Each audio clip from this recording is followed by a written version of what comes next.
Hey guys, हाय। आज एक बहुत ज्यादा इंपॉर्टेंट टॉपिक है, क्योंकि अगर आप मुझसे पूछें कि यूनिट्स एंड मेजरमेंट चैप्टर से अगर सबसे ज्यादा नीट में अगर कोई टॉपिक सवाल आता है तो वो ये वाला टॉपिक है, और वो है डायमेंशनल एनालिसिस। डायमेंशनल एनालिसिस के जो सवाल होते हैं वो 3 डिफरेंट प्रकार के आते हैं, ना ही सिर्फ आपके नीट में बल्कि आपके क्लास 7th में ही। तो आज हम वो सारे प्रकार करेंगे, साथ ही साथ डायमेंशनल एनालिसिस से रिलेटेड जो भी आपके एनसीईआरटी के अंदर के सवाल है, चाहे वो एग्जाम्पल हो या एक्सरसाइज के हो, वो भी हम सॉल्व करेंगे।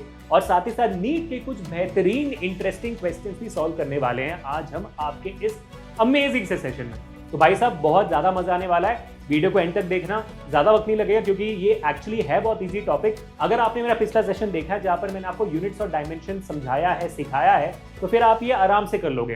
तो बाय द वे, हमारा पिछला जो सेशन था वो पहला सेशन था यूनिट्स एंड डायमेंशन वाला, जहां पर हमने यूनिट समझ लिया, मेजरमेंट समझ लिया, बेसिक फंडामेंटल क्वांटिटीज, आपके डिराइव क्वांटिटीज, डिराइव यूनिट सब कुछ समझ लिया था, डायमेंशन भी समझ लिया था। इसमें हम डायमेंशनल एनालिसिस समझ रहे हैं, तो डायमेंशन का बेसिक मैंने उस सेशन में पढ़ाया हुआ है, तो आप देख सकते हो उसको, ठीक है।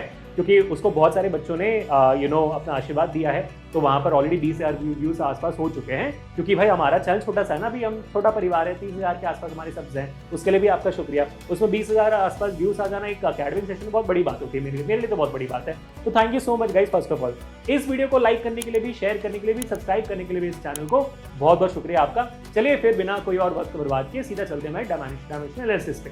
पहले बस एक छोटी सी बात, और आपको हमारे हर सेशन का, मेरे हर सेशन का नोट आपको हमारे इस वीडियो के डिस्क्रिप्शन में मिल जाएगा। वहां पे लिखा होगा नोट्स के लिए लिंक है, उसको आप ज्वाइन कर लीजिए। पूरे साल का नोट आपको वहीं पे मिलेगा, तो एक बार अगर आप उस लिंक को डाउनलोड कर लेते हो तो पूरे साल आपका एब्सोल्युटली फ्री है। और हमारे इस चैनल पे जो भी पीवाईक्यूज वगैरह सारी चीजें होगी, मॉक टेस्ट वगैरह, वो भी वहीं पे अपडेट होगा। दूसरा, हमारा जो टेलीग्राम चैनल का लिंक है वो भी डिस्क्रिप्शन में, वहां पे भी आप ज्वाइन कर लीजिए, ताकि आपको daily updates, quizzes, PYQs, motivation, वो सब वहां पे भी मिलता है। ठीक है बेटा, चलो फिर शुरू करते हैं आज का सेशन। ठीक है, तो जल्दी से जिन बच्चों ने गलती से भी हमारा पिछला सेशन ना देखा हो, थोड़ा सा याद कर लें कि भाई डायमेंशन क्या होता है। डायमेंशन इज नथिंग बट कि भाई the power to which the fundamental quantities must be raised in order to obtain the unit of that given quantity. अब ये क्या होता है सर, बताइए जरा सा, ये क्या होता है। जैसे मैं आपको एक सिंपल सा एग्जांपल दे देता हूँ, बस रिकैप कर रहे हैं, थोड़ा सा रिकैप कर रहे हैं ना, ताकि आपको पूरा क्लियर कट याद रहे, चीजें आती रहे, समझ में आती रहे। ठीक है, तो जैसे अगर हम एग्जांपल ले लें हमारे सबसे बेसिक क्वांटिटी, हमारे क्या कहते हैं, वेलोसिटी का। ठीक है, तो अगर हम वेलोसिटी का एग्जांपल लेते हैं तो वेलोसिटी का फॉर्मूला क्या होता है आपका, डिस्प्लेसमेंट अपॉन टाइम, है ना। तो डिस्प्लेसमेंट अपॉन टाइम आपके वेलोसिटी का फॉर्मूला होता है, करेक्ट है, डिस्प्लेसमेंट अपॉन टाइम। अब डिस्प्लेसमेंट को आप मेजर कैसे करते हो, उसका डायमेंशन क्या होता है, डिस्प्लेसमेंट का डायमेंशन होता है एल, है ना। आपके डिस्प्लेसमेंट होती है लेंथ, लेंथ होती है, लेंथ का डायमेंशन वैल्यू होती है एल, सिंबल होता है। टाइम का होता है टी, तो इसका क्या होगा, इसका फिर आपका सिंपल सा डायमेंशनल फॉर्मूला ये हो जाएगा एल टी पावर -1। तो आपको जो यहाँ क्यू टी को ऊपर गया तो -1 हो गया। तो ये जो आप देख रहे हो, ये इसका डायमेंशनल फॉर्मूला हो जाता है, किसका, वेलोसिटी का डायमेंशनल फॉर्मूला है ये एल टी पावर -1। इसमें एल की पावर कितनी है, 1 है, टी की पावर कितनी है, -1 है। तो ये जो 1 और -1 जो आप देख रहे हो, ये जो पावर, ये एल और डी का जो पावर टू रेज्ड है, इसको हम कहते हैं डायमेंशन। ठीक है, इसको हम कहते हैं डायमेंशन। थोड़ा सा एक और मैं आपको दिखा देता हूं ताकि आपके दिमाग में और अच्छे से बस जाए इस चीज को। जैसे फॉर एग्जांपल अगर मैं फोर्स की बात करता हूं, तो फोर्स क्या होता है, फोर्स होता है मास इनटू एक्सेलरेशन। क्या होता है, मास इनटू एक्सेलरेशन। अब एक्सेलरेशन क्या होती है, change in velocity upon time, तो वो भी लिख देता हूं मैं। तो मास इनटू आपकी एक्सेलरेशन क्या होती है, v minus you upon T, यही होती है ना एक्सेलरेशन, भूल तो नहीं गया, 9th ग्रेड में पढ़ा था हमने। अब मास क्या होती है, मास बेसिक, एक बेसिक क्वांटिटी है, तो बेसिक क्वांटिटी मास का जो है डायमेंशनल सिंबल क्या होता है, कैपिटल एम। क्या होती है बेटा, कैपिटल एम। अब वेलोसिटी है आपके न्यूमरेटर में, वेलोसिटी का क्या होता है, अभी आपने निकाला एल टी पावर -1, क्या होता है, l T power -1 divided by आपका टाइम भी है यहाँ पर, है ना। तो टाइम तो ऑलरेडी है डिवाइडेड बाई में, तो क्या होगा टी। ठीक है, तो मैंने लिख दिया यहाँ पर। तो अगर जब ये टी भी ऊपर चल जाएगा तो ये टी पर -2 हो जाएगा ना। तो एम एल टी पावर -2, इसमें आप देखोगे एम का भी रेस टू पावर 1 है, एल भी power to the raise to the power 1 है। तो इसका डायमेंशन कितना हुआ, इसका डायमेंशन हुआ 1, -2। तो जितने भी पावर में आपने रखा हुआ है इस सारे वैल्यूज को, वो आपका डायमेंशन बन जाता है। क्या बन जाता है, डायमेंशन। तो हमने रिकैप कर लिया, यही आपका डायमेंशन होता है। तो पिछले सेशन में हमने ऐसे सारे बेसिक लेंथ के, मास के, टाइम के, हमने बेसिक डायमेंशन सीखे थे। लेंथ का होता है एल, मास का होता है एम, टाइम का होता है टी। इसके तो एल एम टी ही आपके 11th और 12th में सबसे ज्यादा यूज होती है, उसके अलावा कुछ ज्यादा यूज नहीं होती। लेकिन नीट के लिए करंट का भी इस्तेमाल ज्यादा होता है, मोर देन टेम्परेचर करंट का इस्तेमाल ज्यादा होता है। तो करंट को हम डिनोट करते हैं ए से, क्योंकि उसका यूनिट एम्पियर होता है, इसका हम ए से डिनोट करते हैं, ठीक है। तो आपका basic general form of writing down the dimension क्या होगा, डायमेंशनल फॉर्मूला या तो आप एमएलटी के फॉर्मूला लिखो या तो आप एलएमटी के फॉर्मूला लिखो। तो पिछले क्लास में मैंने एलएमटी में पहले लिखा था, फिर मैंने उसको एमएलटी में बदल दिया था, क्योंकि एलएमटी दोनों सही है। कुछ बच्चों ने कमेंट भी किया था, नहीं सर एक्चुअली एमएलटी होना चाहिए एलएमटी नहीं। एक्चुअली दोनों सही है, लेकिन हमारा एनसीईआरटी जो है वो एमएलटी फॉलो करता है, इसी वजह से हम भी एमएलटी ही फॉलो करेंगे, एलएमटी फॉर्मेट फॉलो नहीं करेंगे। तो पहले आप मास लिखोगे, फिर लेंथ लिखोगे, फिर टाइम लिखोगे, उसके बाद आप आपका टेम्परेचर लिखोगे दैट इज केल्विन, तो के, उसके बाद आप करंट लिखोगे ए। अगर के नहीं उसमें तो आप सीधा एमएलटी और ए लिखोगे, उसके बाद आएगी आपकी लुमिनस इंटेंसिटी और आपका अमाउंट ऑफ सब्सटेंस जो आपका बेसिक यूनिट है, ठीक है बेटा। तो ये समझ में आ गया, क्लियर हो गया ना, कोई और कंफ्यूजन तो नहीं है, बेसिक चीजें हैं। अब हम आगे बढ़ते हैं टू अंडरस्टैंड कि भाई डायमेंशनल फॉर्मूला का इस्तेमाल क्या होता है, how are dimension useful in physics. जैसे हम ये समझ लेते हैं डायमेंशनल एनालिसिस अपने आप हो जाएगा। डायमेंशनल एनालिसिस होता क्या है, किसी भी क्वांटिटी का, वर्ड को डिवाइड करो ना, डायमेंशनल एनालिसिस, आप किसी भी क्वांटिटी के डायमेंशन को एनालाइज कर रहे हो। आप एनालाइज क्यों कर रहे हो, मुद्दा वही है भाई। 11th-12th में आके फुटबॉल खेलने के, प्यार करने के दिन में आप ये डायमेंशनल एनालिसिस क्यों करवा रहे हो सर, क्योंकि उसकी कुछ 3 वजह हैं जिसके वजह से हम करते हैं ये चीज। वो वजह आप समझ लाओगे तो अचानक से आपके अंदर वो डायमेंशनल एनालिसिस का रेस्पेक्ट आ जाएगा, इज्जत आ जाएगी, इज्जत उसके लिए। अगर इज्जत नहीं आती है इस वीडियो के एंड तक तो डायमेंशनल एनालिसिस हाय हाय बोल के कमेंट से निकल जाना, ठीक है, कमेंट डाल के निकल जाना। इज्जत थोड़ी बहुत आ जाती है तो फिर जय जय बोल के निकल जाना। वैसे मेरे को पता है इस पूरे वीडियो के कमेंट में सिर्फ हाय हाय होने वाली है, चाहे वो अच्छा लगे या ना लगे, क्योंकि पढ़ना पड़ रहा है ना मैं तो हाय हाय बोल के जाता। तो डायमेंशन एनालिसिस हाय हाय बोल के चले जाना गाइस कमेंट में। But let's try to understand कि करना क्यों होता है, ठीक है। डायमेंशन एनालिसिस हम करते क्यों है, सबसे पहली चीज होती है correctness of the physical equation. जैसे भाई आपने 9th ग्रेड में 10th जब आपने एक्चुअल फॉर्मूलास 9th ग्रेड से पढ़ना शुरू किया था, फेमस फॉर्मूला आपके equations of motion, v is equal to u plus a t, s is equal to UT plus half eighty square, v square minus u square equal to a, second law of motion F is equal to M a, k is equal to half M B square, p is equal to M G h. ऐसा आप बोल बोलकर आपने पढ़ना शुरू किया था। 10th में भी आगे तो भाई mirror formula, lens formula, electricity के फॉर्मूला सारे आपने याद करने शुरू किए। 11th में आपको और फॉर्मूलाज याद करने हैं ना। अब ये जो फॉर्मूला बन रहा है भाई ये एक्चुअली में सही है कि नहीं पता कैसे चलेगा, करेक्ट है कि नहीं। कोई बोल दिया आपका एफ फिजिकल टर्म में और बोल के चला गया तो आप मान लोगे कि एफ फिजिकल टर्म में सही है। ऐसा है मैं भी बोल दूंगा एफ इजिकल टू पी है, क्यों भाई सिर्फ माँ को इतनी इज्जत क्यों मिल रही है F equal to M A में, पापा को भी इज्जत चाहिए तो एफ इजिकल टू पी है, मैं ही बोल दूंगा एफ इजिकल टू पा, माँ क्यों बोलूंगा, पा ही बोलूंगा मैं, है ना, तो मैं बोल के निकल जाऊंगा। लेकिन वो इक्वेशन सही है कि नहीं कैसे पता चलेगा, उसके लिए हम इस्तेमाल करते हैं डायमेंशनल एनालिसिस का। मैंने बताया था 3 रीजन है। पहला रीजन ये है डायमेंशनल एनालिसिस क्यों करते हैं, ताकि इक्वेशन की करेक्टनेस पता चले। उसमें हमारा सबसे पहला लॉ आता है प्रिंसिपल ऑफ होमोजेनिटी। क्या आता है भाई, प्रिंसिपल ऑफ होमोजेनिटी। अब ये जो होमोजेनिटी वर्ड है इसे कंफ्यूज मत हो, डरो मत पहले इन जनरल होमोजेनिटी का मतलब क्या होता है। होमोजेनिटी का मतलब होता है एक तरह के, जैसे आपने 10th में कार्बन्स कंपाउंड्स में सीखा होगा ना, होमोलोगस कंपाउंड्स सीखा था ना भाई। होमोलोगस कंपाउंड्स क्या थे, जिनमें होमोलोगस कंपाउंड्स कहते हैं जिसमें एक ही तरह के कार्बन कंपाउंड्स लगते जाते हैं, वही था ना भाई, और कुछ थोड़ी था। गलत बोल रहा तो बता देना। जब एक ही तरह की चीजें होती हैं, जैसे होमोजेनस मिक्सचर क्या था, होमोजेनस मिक्सचर वो होती है जिसमें एक ही तरह की चीजें जुड़ते जाते हैं, है ना, तो वो हमारा था। या तो कांस्टेंट मास में जुड़ते हैं, कांस्टेंट समथिंग वो था ना, तो वही सीधा कॉन्सेप्ट यहाँ पे लगाएंगे कि इक्वेशन करेक्टनेस हम पता कैसे करते हैं, प्रिंसिपल ऑफ होमोजेनिटी के थ्रू। अब ये प्रिंसिपल ऑफ होमोजेनिटी बाकी सारे होम जो जहां भी आपने देखा था उससे सिमिलर है। यहाँ पर सर क्या चीज सेम होनी चाहिए, यहाँ पर आपके जो भी लेफ्ट हैंड साइड पे चीजें होती हैं, जैसे आपका इक्वेशन मैंने मान लीजिए हमने ले लिया भाई आपका प्यारा सा फेमस सा equation F equal to M A ले लो आप, है ना, F equal to M A, force equal to mass into acceleration ले लो आप। इसमें जो भी आपके लेफ्ट हैंड साइड पे एलएचएस पे लिखा हुआ है जो भी चीज, उसके डायमेंशंस आपके आरएचएस में लिखे हुए डायमेंशंस के साथ इक्वल होने चाहिए। यानी कि एलएचएस में जो भी डायमेंशन है और आरएचएस में जो भी डायमेंशंस है वो दोनों इक्वल होने चाहिए, तभी ये इक्वेशन बन सकता है, वरना इस इक्वेशन कोई रेलेवेंट ही नहीं है। कोई यहाँ पर आकर एफ इक्वल टू पा लिख कर चल जाएगा तब भी वो गलत हो जाएगा। अनटिल अनलेस एलएचएस और आरएचएस में आपका अगर डायमेंशंस इक्वल नहीं है तो फिर ये इक्वेशन एग्जिस्ट नहीं करता है, ये फॉर्मूला आपको पढ़ना नहीं पड़ेगा। तो भाई आपको इस सेशन में ये प्रूव करना है कि भाई सारे फॉर्मूलाज जो भी आज हम देखेंगे वो बेकार है, उन सबका डायमेंशन फॉर्मूला गलत है। तो जानबूझ के गलत जवाब निकालना, क्योंकि जब हम ये करेंगे, जब हम इस चीज का डायमेंशन एनालिसिस करेंगे तो आपको समझ में आएगा, अरे भाई सारे फॉर्मूला सही है, पढ़ना पड़ेगा, आपको गलत प्रूव करना है हमें, ठीक है। तो वीडियो के एंड तक जरूर रहना, बात समझ में आ गई बेटा, ठीक है। तो जब हम ये एनालाइज करते हैं कि भाई इनके डायमेंशन सेम है कि नहीं, इसको हम डायमेंशनल एनालिसिस बोलते हैं, बात खत्म, ठीक है।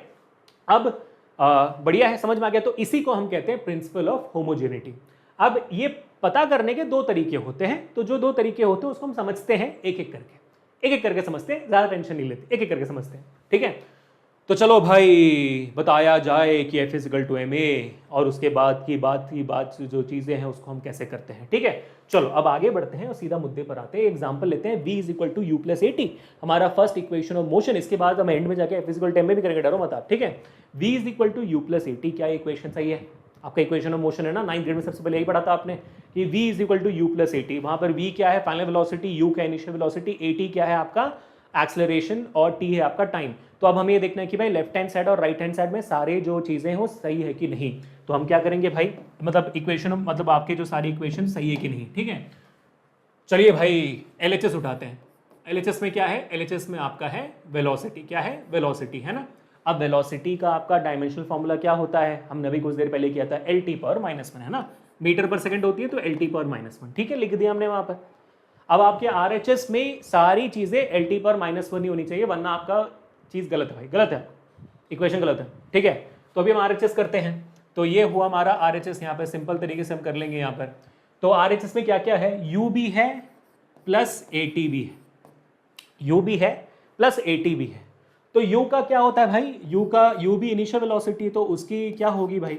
उसकी भी आपकी होगी LT/-1 ही, तो बराबर है भाई। U का डायमेंशनल फॉर्मूला और V का dimensional formula same, perfect. LHS = RHS, U और V के सेंस में पक्का। अब AT का देखते हैं ना। अब AT क्या है? एक्सेलरेशन की होती है मीटर पर सेकंड स्क्वायर, तो LT/-2 होता है ना, LT/-2। दोबारा बताता हूं, जैसे हमने निकाला था कुछ देर पहले, इसमें रिवाइज करा था। एक्सेलरेशन क्या क्या क्या होता है? वेलोसिटी अपॉन टाइम, वेलोसिटी होती है LT/-1 डिवाइड बाई t, तो t भी ऊपर गया तो LT/-2 हो गया, है ना। LT/-2 इंटू टाइम है भाई यहाँ पर, है ना, AT है ना, तो ये A हो गया, ये T हो गया, ठीक है। अब LT/-2 इंटू टी कितना होता है? तो LT/-1 plus LT/-2 into T, तो ये T और ये T कट गया एक, तो LT/-1। तो आप देखोगे आपका जो LHS है, LHS में क्या है भाई? LT/-1 है, और आपका जो RHS क्या है उसमें भी LT/-1 LT/-1 है, दोनों के दोनों इक्वल है। Hence this equation holds true, ये सही इक्वेशन है, इसमें कोई गड़बड़ वगैरह कुछ भी नहीं है, बात खत्म, ठीक है। अब आपको लगेगा सर LT/-1 प्लस LT/-1 क्या हो जाएगा? क्या हो जाएगा? x प्लस एक्स क्या होता है? 2x होता है ना, तो 2 LT/-1 हो जाएगा। 2 तो कांस्टेंट वैल्यू, फर्क नहीं पड़ता, उसका कोई डायमेंशन थोड़ी है, तो LT/-1 LT/-1 नहीं रहेगा। तो ऐसा कंफ्यूजन हो सकता है, सर ऐड कैसे कर दिया आपने, ऐड कैसे कर दिया? अब देखो यहाँ पर एक और बहुत इंपॉर्टेंट चीज समझ में आती है गाइस। जैसे मैं आपको एक सिंपल सा सवाल पूछता हूं, ठीक है, क्या आप 2 मीटर को 2 सेकंड से डिवाइड कर सकते हो? क्या आप 2 मीटर को 2 सेकंड से डिवाइड कर सकते हो? सोचो, दिमाग में आ रहा होगा, या तो हाँ या तो ना आ रहा होगा। जवाब इसका है हाँ सर। भाई जब आप वेलोसिटी निकालते हो तो क्या करते हो? डिस्प्लेसमेंट अपॉन टाइम करते हो। डिस्प्लेसमेंट 2 मीटर है, टाइम 2 सेकंड है, तो डिवाइड तो कर लिया सर आपने, हाँ बराबर है। तो जिन क्वांटिटीज का यूनिट दूसरा होता है, डायमेंशन दूसरा होता है, उसको आप डिवाइड कर सकते हो आराम से, कोई इशू नहीं है उसमें, कोई फंडा उंडा कुछ लगाने की जरूरत नहीं, बहुत आसान होती है ना। वैसे अगर मैं आपसे पूछूं, क्या आप 2 kg को मल्टीप्लाई कर सकते हो 2 मीटर पर सेकेंड स्क्वायर से? मल्टीप्लाई कर सकते हो, हाँ, क्यों भाई? 2 kg क्या होती है? मास होती है, और 2 मीटर पर सेकेंड स्क्वायर, मीटर पर सेकेंड स्क्वायर क्या होती है? एक्सेलरेशन होती है। F = ma हमारा फॉर्मूला है। तो हाँ, मल्टीप्लिकेशन में भी जो क्वांटिटीज का यूनिट दूसरा होता है, डायमेंशन दूसरा होता है, उनका मल्टीप्लाई भी कर सकते हो। तो मल्टीप्लिकेशन और डिवीजन में कोई इशू नहीं होती है, बहुत परफेक्ट है, बराबर। लेकिन अगर मैं आपसे पूछूं, क्या आप 2 सेकंड को 2 kg से ऐड कर सकते हो? क्या आप 2 सेकंड को 2 kg से ऐड कर सकते हो? नहीं ना। ये क्या है सर, बिल्कुल नहीं कर सकते हो आप, एडिशन नहीं हो सकती। तो वैसे ही क्या 2 सेकंड को 2 kg से माइनस कर सकते हो? Can 2 seconds be subtracted with 2 kg? No. जिनकी यूनिट अलग होती है, जिनका डायमेंशन अलग होता है, उनको आप सब्ट्रैक्ट और ऐड नहीं कर सकते। तो लोचा वहीं पे आता है। तो यहां पर जब आप देख रहे हो, जब आपके दिमाग में दिखता है कि v is equal to u plus AT, भाई u तो मीटर पर सेकंड है, acceleration metre per second square होती है, टाइम सेकंड होता है, इन दोनों को ऐड कैसे किया जा रहा है, u को और at को ऐड कैसे किया जा रहा है? एज अ फिजिक्स स्टूडेंट आपके दिमाग में सवाल आना चाहिए। तो जब तक इनका डायमेंशन सेम ना हो, उनको आप ऐड नहीं कर सकते हो, तो कोई भी इक्वेशन बन ही नहीं सकता है ऐसे। तो जब हमने इसका भी डायमेंशन एनालिसिस किया, हमें समझ में आया कि भाई u का होता है lt पर -1 बराबर है, और a और t को जब मल्टीप्लाई करते हैं तब उसका भी डायमेंशन lt पर -1 ही होता है, क्योंकि एक्सेलरेशन तो lt पर -2 और टाइम को तो t है, लेकिन दोनों को मल्टीप्लाई कर दे तो lt पर -1 हो गया। इस वजह से आप इन दोनों को ऐड कर सकते हो, वरना इक्वेशन कभी एग्जिस्ट ही नहीं करता बेटा, कभी एग्जिस्ट नहीं करता। बात समझ में आ गई? तो आपको थोड़ा इंपॉर्टेंट समझ में आ रहा है कि अच्छा डायमेंशन एनालिसिस का इतना फंडामेंटल स्ट्रांग है। ठीक है, समझ में आ गया। चलो अब इसको करने के ना 2 तरीके हैं। एक तरीका मैंने आपको बता दिया, LHS लिखो, RHS लिखो, फिर दोनों को इक्वल इक्वेट कर दो। या तो कुछ जगहों पर ये चीज भी फॉलो होता है, कुछ टेक्स्ट बुक्स में आपको ऐसे भी लिखा दिखाई देगा, जहां पर इक्वेशन जो भी आपको दिया हुआ हो उसको आप सबको ब्रिंग इट टू LHS, है ना, ब्रिंग इट टू LHS। तो ये आपका सेकेंड मेथड है, सेकेंड मेथड है, ठीक है बेटा। और ये आपका फर्स्ट मेथड है।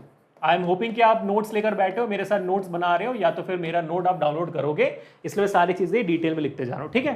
तो सेकंड मेथड क्या, सारी चीजों को आप LHS में ले आ जाओ, ठीक है। तो लेकर आओ तो क्या होगा, v minus u minus AT is equal to 0। अभी हमने क्या सीखा, अभी हमने सीखा addition and subtraction, addition and subtraction must happen with the quantities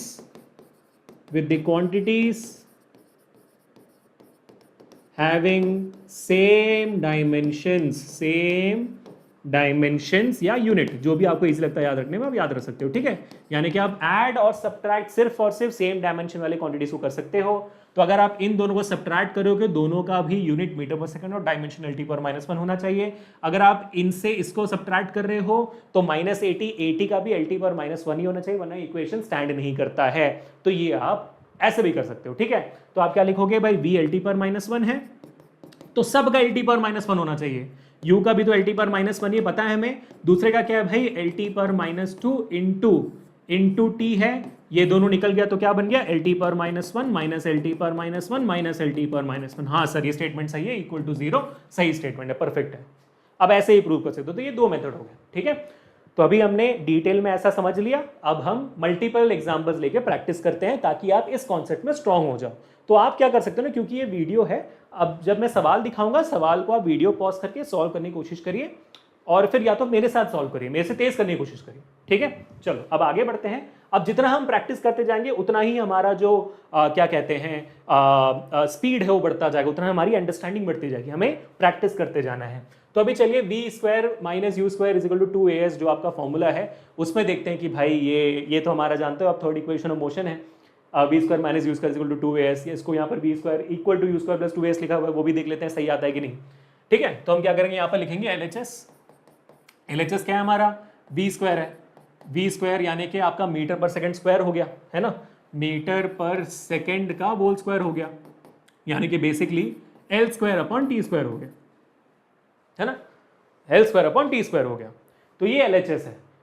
तो इसको थोड़ा और अच्छे से लिखेंगे तो ये बन जाता है L² T पर -2। तो आपका RHS भी L² T पर -2 होना चाहिए, हर एक चीज, यानी कि u² भी आपका LT पर -2 होना चाहिए, 2as भी आपका LT पर -2 होना चाहिए, ठीक है। चलो देख लेते हैं। तो ये आपका हो गया LHS। अब हम RHS निकालते हैं, ध्यान देंगे बेटा, मेरे साथ करोगे आप सॉल्व, है ना। तो यहाँ पर पहले निकालते हैं, u² प्लस 2as है, ठीक है। तो u² क्या होता है भाई, u again L upon T का whole square plus 2 into acceleration क्या होती है हम जानते हैं, LT पर -2 इंटू डिस्प्लेसमेंट क्या होती है, L होती है, डिस्प्लेसमेंट तो L ही होगी। अब मल्टीप्लाई करिए इनको तो ये ब्रैकेट खोलेंगे तो क्या होगा, L² upon T² plus 2 into L T पर माइनस टू, एल को मल्टीप्लाई करोगे तो एल स्क्वायर टी पर माइनस टू आएगा।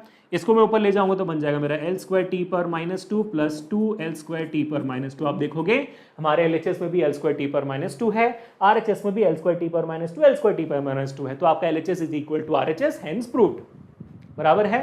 तो आपका थर्ड इक्वेशन ऑफ मोशन भी होल्ड्स ट्रू।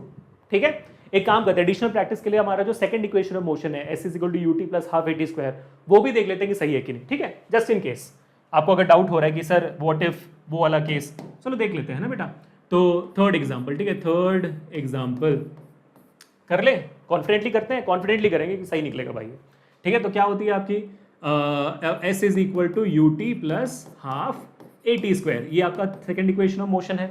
इसमें एलएचएस क्या है, इसमें एलएचएस आपका एस है, एस यानी कि आपका मीटर होता है, यानी कि आपका लेंथ एल है, बस आपके एलएचएस में सिर्फ एल है, यानी कि आपका यू टी भी एल होना चाहिए, आपका हाफ ए टी स्क्वायर भी एल आना चाहिए, नहीं आता है तो गलत है भाई। ठीक है, देख लेते हैं चलो। तो आपका हम लिखेंगे यहाँ पर यू टी, तो आर एच एस लिखते हैं पहले। आर एच एस क्या है आपका, पहले L T sorry you T plus half A T square. You का क्या है, यू का है मीटर पर सेकेंड, यानी कि इनिशियल वेलोसिटी हो तो एल टी पर minus one, L upon T कर देते हैं, इनटू टाइम यानी कि टी प्लस हाफ। एक्सेलरेशन क्या होता है, एल टी पर माइनस टू, तो यहाँ पर मैं लिखूंगा एल टी पर माइनस टू यानी कि टी स्क्वायर यहाँ पर, और टी स्क्वायर यहाँ पर ऑलरेडी है, टाइम प्लस स्क्वायर तो टी स्क्वायर यहाँ पर। ठीक है, तो आप देखोगे आराम से टी और टी कट जाता है, टी स्क्वायर कट जाता है, यहाँ पर बचता है एल प्लस हाफ एल। तो आप देखोगे एल एल बचा है, आर एच एस और एल एच एस में दोनों सेम वैल्यूज हैं। ठीक है, तो यहाँ पर भी डायमेंशन एनालिसिस समझ में आ गया कि भाई सेकंड इक्वेशन ऑफ मोशन भी होल्ड्स परफेक्टली ट्रू। ठीक है, तो इससे एक और चीज होगी, आपका इक्वेशन ऑफ मोशन रिवाइज हो गया, वरना आपको कौन सा याद रहता है ना बच्चों। ठीक है, परफेक्ट है, ये भी हो गया। तो ये एक तरीका हो गया डायमेंशनल एनालिसिस का, और भी मेरे पास एग्जांपल्स हैं। हाँ, आपका जो टेक्स्ट बुक है एनसीईआरटी है उसमें भी कुछ सवाल है, वो भी हम देख लेते हैं। ये आपका एग्जांपल नंबर 1.3 एनसीईआरटी का सवाल है, देख लेते हैं कि भाई इसमें क्या है, ताकि हम कर पाएंगे नहीं कर पाएंगे देखते हैं। वो तो मेरे साइड्स मैंने दे दिया था, ये देखते हैं कि आप कर पाते हो कि नहीं, है ना। चलो बच्चों, मेरे को यकीन है, मेरे को यकीन है कि आप कर लोगे, इसको फोड़ दोगे, इसको फोड़ दोगे, आप खुद करने की कोशिश करो, फोड़ दोगे एकदम। Let us consider an equation half M B square is equal to M G H. ठीक है, इक्वेशन क्या दिया हुआ है आपको, इक्वेशन दिया हुआ है half M B square is equal to M G H, आपने दे दिया है। आप जानते हो half M B square kinetic energy होती है, एम जी एच पोटेंशियल एनर्जी होती है, आइडियली दोनों को इक्वल होना चाहिए, दोनों एनर्जीज ही हैं।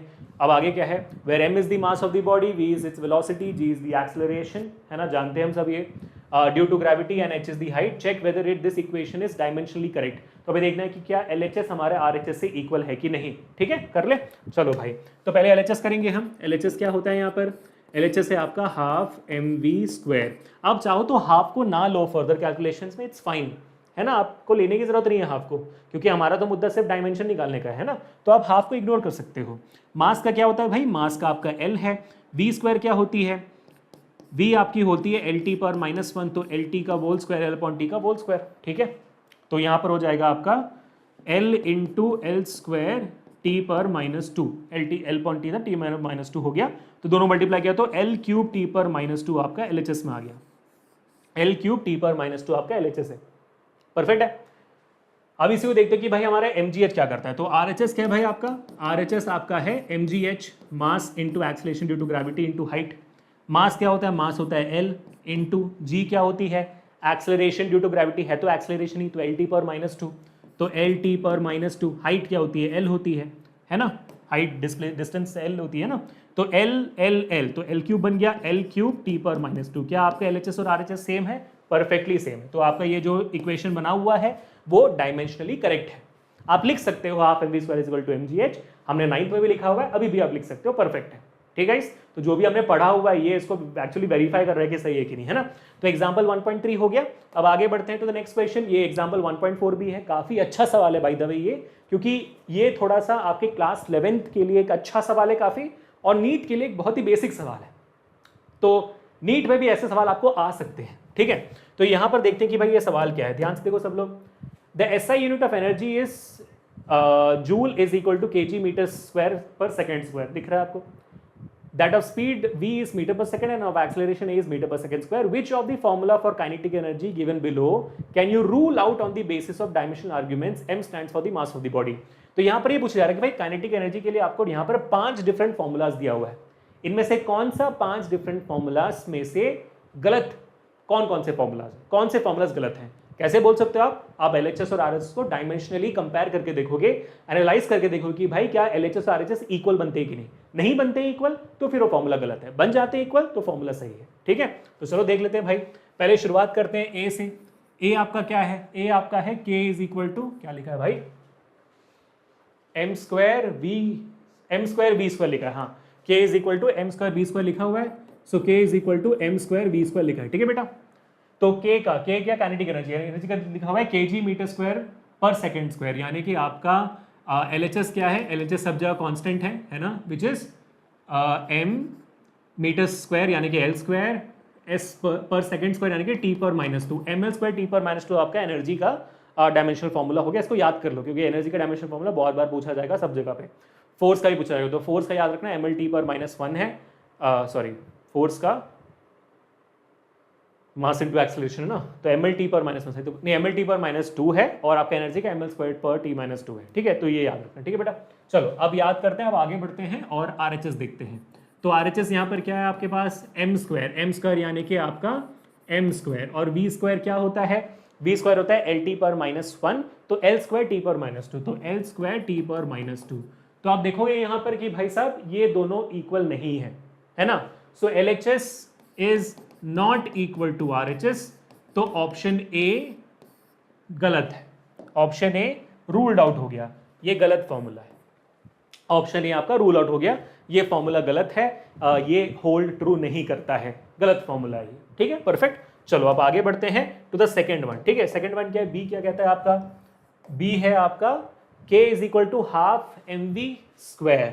ये तो आप जानते हैं कि भाई K is equal to half mv² kinetic energy का फॉर्मूला ये, बट चलो ठीक है होल्ड ट्रू करके देखते हैं। So K is equal to half mv², kinetic energy का आपका LHS क्या है जो आपने यहाँ पे लिखा हुआ है ml²। याद करो जल्दी से एनर्जी का formula, dimensional formula ml² t पर -2। ठीक है, अब RHS क्या आपका यहाँ पर m होता है आपका m, v² होता है आपका L² t पर -2, क्योंकि स्क्वायर है ना, तो v होता है LT पर -1, उसको स्क्वायर हो जाएगा L² t पर -2। आप देखोगे ये दोनों LHS is equal to RHS, so your second equation holds true, उसको रूल आउट करने की जरूरत नहीं है।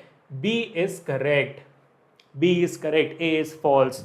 तो वैसे अभी हम देखते हैं कि C में क्या लिखा हुआ है। ठीक है, C क्या कहता है आपका? C का फॉर्मूला क्या है? K is equal to ma, K is equal to mass into acceleration बोला हुआ है। ऑफ कोर्स ये गलत है, बट फिर भी check it up, let's check it up. ठीक है, क्योंकि F इक्वल टू m होता है ना, तो K क्या है आपका? अगेन LHS आप जानते हो ml² t पर -2। RHS क्या है? ma मास होती है m, एक्सेलरेशन होती है LT पर -2। तो आप देखोगे LHS is not equal to RHS, तो गेम खत्म। आपका जो तीसरा वाला भी है वो गलत है। कर रहे हो ना मेरे साथ सॉल्व? कर रहे हो इसको मेरे साथ सॉल्व? ठीक है, तो ये भी आपका C भी आपका गलत है। अब D देखते हैं। अब आप D में देखोगे, D मुझे लगता नहीं कि हमें सॉल्व करने की जरूरत नहीं है, क्योंकि यहां पर आप देखोगे D का फॉर्मूला दिया हुआ है 3/16 mv²। क्या लिखा हुआ है? 3/16 mv² is equal to K। हमें इस कांस्टेंट से कोई फर्क नहीं पड़ता है, नंबर से फर्क नहीं पड़ता। क्या लिखा हुआ है? mv², जैसे यहाँ पर भी हाफ लिखा हुआ है, फर्क नहीं पड़ता हमें mv² से फर्क पड़ता है। तो क्योंकि mv² दोनों सेम है, ये वैल्यू भी सेम आनी चाहिए, LHS should be equal to RHS। Of course ही बात है, ये आपको बस देख के पता कर लेना है, इसमें सॉल्व भी करने की जरूरत नहीं है आपको। तो आपका D भी सही है, उसको आप रूल आउट नहीं कर सकते हो। अब आखिरी बचता है आपका E थोड़ा सा डिफरेंट कॉम्प्लिकेटेड लग रहा है, देखते हैं कि क्या लिखा हुआ है। ठीक है, लिखा हुआ है K is equal to half mv² plus ma। भाई देख कर ही लग रहा है कि गलत है, देख कर ही लग रहा है कि गलत है, क्योंकि ma का तो हम जानते हैं mlt पर -2 आएगा, हाफ mv², फिर भी आपको ml² t पर -2 आ जाएगा, लेकिन फिर भी आपका गलत हो जाएगा, क्योंकि वो एडिशन में ना, एडिशन में तो इक्वेशन पॉसिबल ही नहीं है है ना, क्योंकि भाई RHS में क्या है आपका? RHS में mv² है विच इज ml² t पर -2 प्लस मास इंटू एक्सेलरेशन अभी आपने निकाला mlt पर -2। तो आप देखोगे यहाँ पर they both are not equal, तो आप ऐड ही नहीं कर सकते हो, नॉट पॉसिबल, तो गलत हो गया। तो यहाँ पर आप देखोगे कि आपके तीन इक्वेशंस रूल्ड आउट हैं, A, C और E are ruled out, B and D are correct. ठीक है बेटा, तो ऐसे सवाल आपको बहुत प्यारे तरीके से आते हैं। देखो इजी लग रहा है ना? Are you guys finding it easy? Do let me know in the comment section. और easy actually में लग रहा है तो भाई please make sure to hit the like button, share this video and subscribe to the channel अभी के अभी, क्योंकि नीट की पूरी पढ़ाई हो रही है क्लास 11 की, बहुत मजा आएगा। बहुत दिनों में कुछ दिनों में हमारे बायो और केमिस्ट्री के भी टीचर्स आ जाएंगे, बहुत मजा आने वाला है। ठीक है बेटा, चलो अब आगे बढ़ते हैं। चलो एक और बहुत इंटरेस्टिंग सवाल है मेरे साइड से आपके लिए।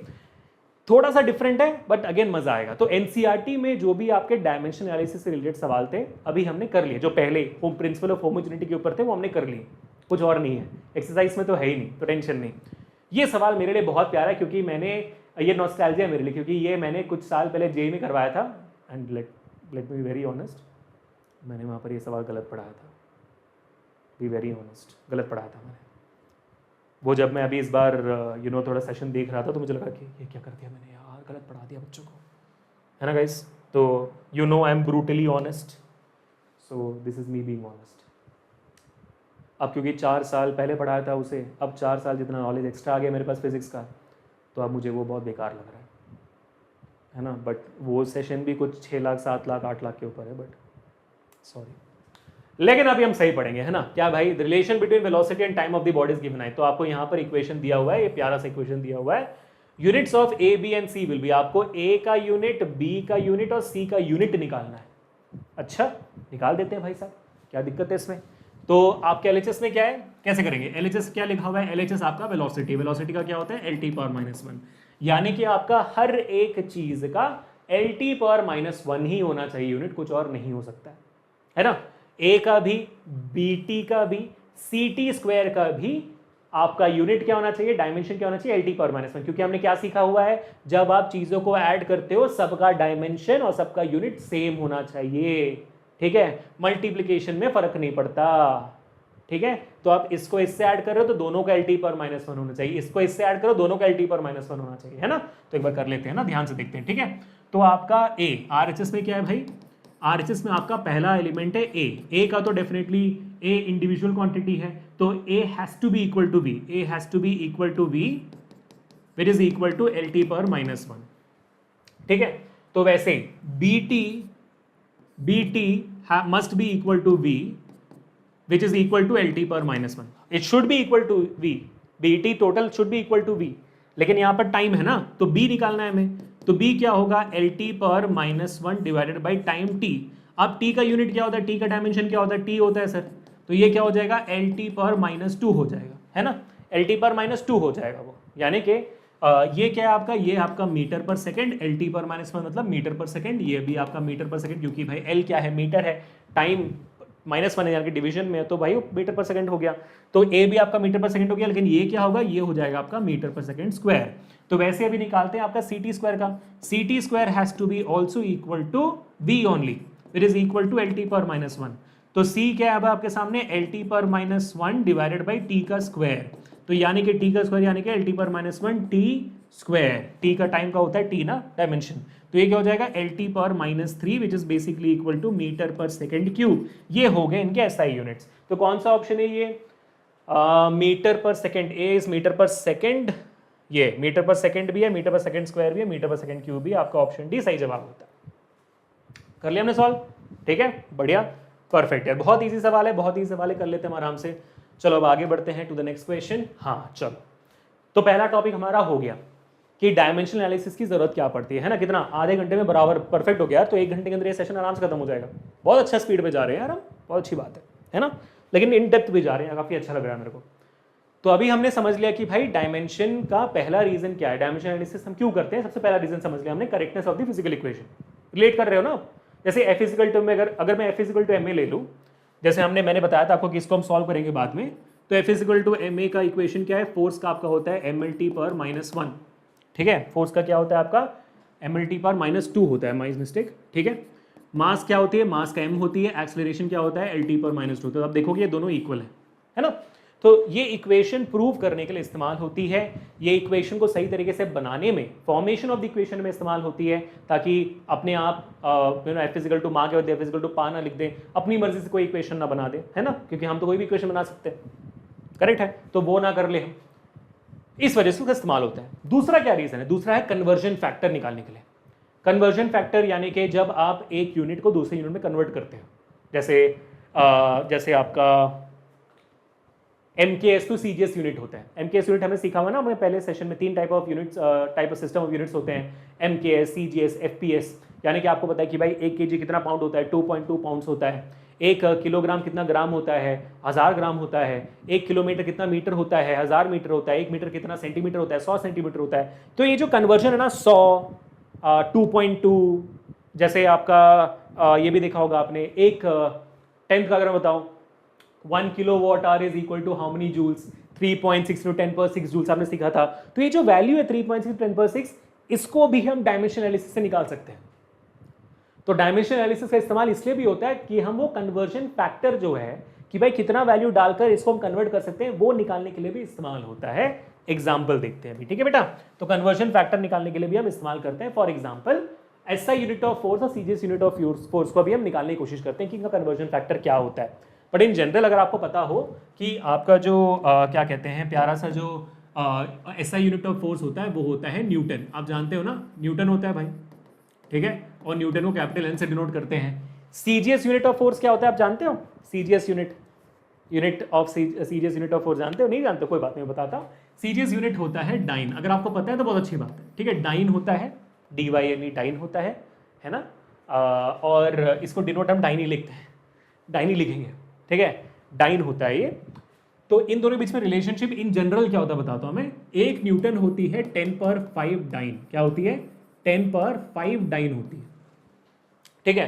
तो अभी हमें निकालना है कि 10⁻5 डाइन आती है कि नहीं, 10⁻5 आता है कि नहीं, हमें निकालना है। कन्वर्जन फैक्टर निकालना है ना हमें, तो ये हमें पता है ऑलरेडी, बट निकालते हैं अभी कि 10⁻5 निकालते कोशिश करते हैं, ठीक है। तो SI unit of force and CGS unit of force, perfect है। निकालना शुरू करें, चलो फिर निकालना शुरू करते हैं। आ जाओ भाई साहब। तो दोनों का तो दोनों यूनिट ऑफ फोर्स ही है। तो SI unit of force must be equal to X. X क्या है भाई? आपका कन्वर्जन फैक्टर। तो एक्स क्या है यहां पर? एक्स मैं यहां पर ले रहा हूं आपका conversion factor. Conversion factor X times CGS unit है ना।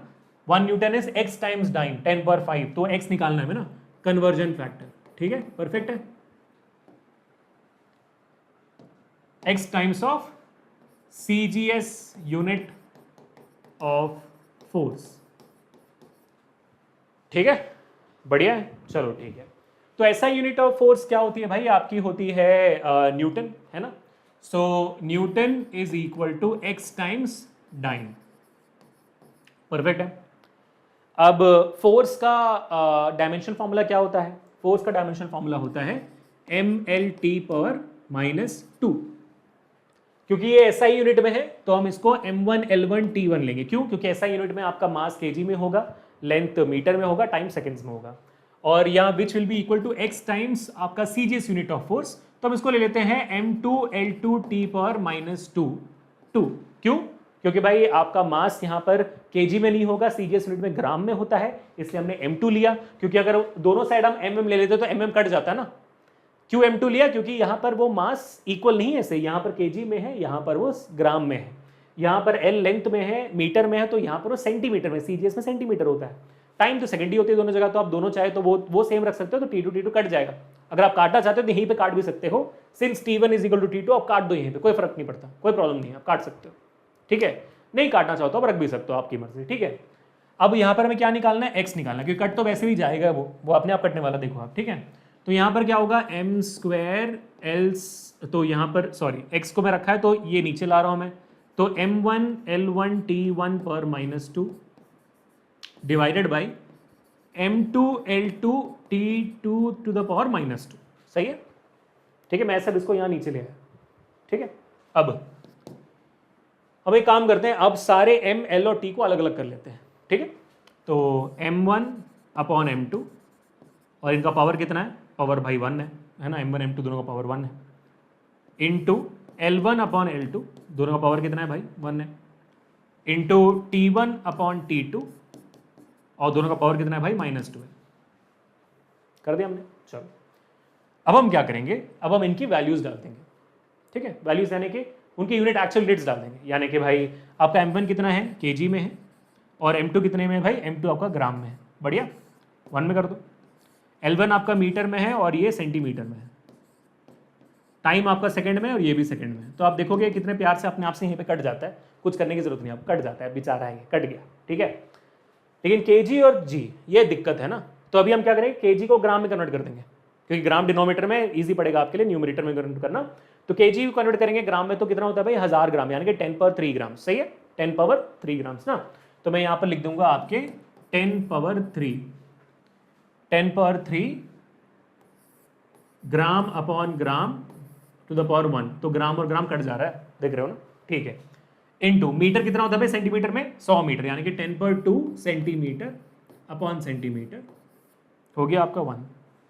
और सेकंड तो सेकंड आप जानते ही हो, ठीक है। तो कितना आ गया भाई आपका 10 पावर 3, जब बाहर आ गया तो क्या बचेगा 10 पावर 3 इंटू 10 पावर 2, मिल गया, ग्राम ग्राम सेंटीमीटर सेकंड सेकंड सब कट गए, तो 10 पावर 3 इंटू 10 पावर 2 10 पावर 5 आता है। तो आपका कन्वर्जन फैक्टर कितना हो गया, x कितना हो गया भाई आपका 10 पावर 5, x कितना हो गया 10 पावर 5 हो गया, ये निकालना था हमें, x is equal to 10 power 5। तो मैं ये थोड़ा सा दोबारा समझा देता हूँ ताकि आपके लिए और आसान हो जाए। क्या किया हमने, एक काम करो, इसमें जो ये बीच में लिखा हुआ है ना इसको निकाल दो, ये थोड़ा सा जरूरत नहीं लग रही उसकी। SI यूनिट ऑफ फोर्स है आपका which is equal to x times of CGS unit, मतलब जैसे 1 किलोमीटर इज 1000 मीटर, या तो 1 metre is equal to 100 centimetre, तो 1 metre is SI unit, centimetre is CGS unit, 100 is the x, तो ये हो गया आपका x, ठीक है। तो वो सेम फॉर्मूला को मैंने इंग्लिश में लिखा हुआ है यहाँ पर। अब SI unit of force mLT पर -2 होता है आपका डायमेंशनल फॉर्मूला, ठीक है। तो मैं यहाँ पर लिख देता हूँ writing in terms of dimensional formula, dimensional. आप देखोगे हर पहले सवाल में हम बहुत वक्त लेते हैं ताकि आपको अच्छे समझ में आ जाए, डीप में समझ में आ जाए, उसके बाद फिर एग्जांपल सॉल्व करेंगे, है ना। तो mLT पर -2 is equal to x times of CGS unit of force, वो भी mLT पर, डायमेंशन सेम होना चाहिए, यूनिट सिस्टम कोई भी हो डायमेंशन सेम होना चाहिए, mLT पर -2 mLT पर -2, है ना। तो यहाँ पर फिर हमने तो x को निकालने के लिए इसको यहाँ डिवीजन पे लेके आ गए हम बराबर, फिर सबको अलग कर दिया हमने, ठीक है बराबर। और m1 क्या है kg है, ये m2 ग्राम है, L1 मीटर है, L2 सेंटीमीटर है, t सेकंड, t2 भी सेकंड्स है बराबर। kg को ग्राम में कन्वर्ट किया 10 पर 3, इसको सेंटीमीटर कन्वर्ट किया 10 पर square, gram gram centimetre centimetre square second second सब कट गया, 10 पर 3 इंटू 10 पर 2 10 पर 5 आ गया, खत्म, सही है, ठीक है। चलो अब हम एग्जाम्पल करेंगे, अब एग्जाम्पल सॉल्व करेंगे हम यहाँ पर, विच इज यहाँ पर आपके सामने ये रहा, SI unit and CGS unit of energy, SI unit and CGS unit of energy. जिनको नहीं पता है, ऑफ कोर्स आपको शायद पता नहीं होगा, SI यूनिट ऑफ एनर्जी क्या आप जानते हो, जूल होता है, क्या होता है जूल, जिसको हम J से डिनोट करते हैं।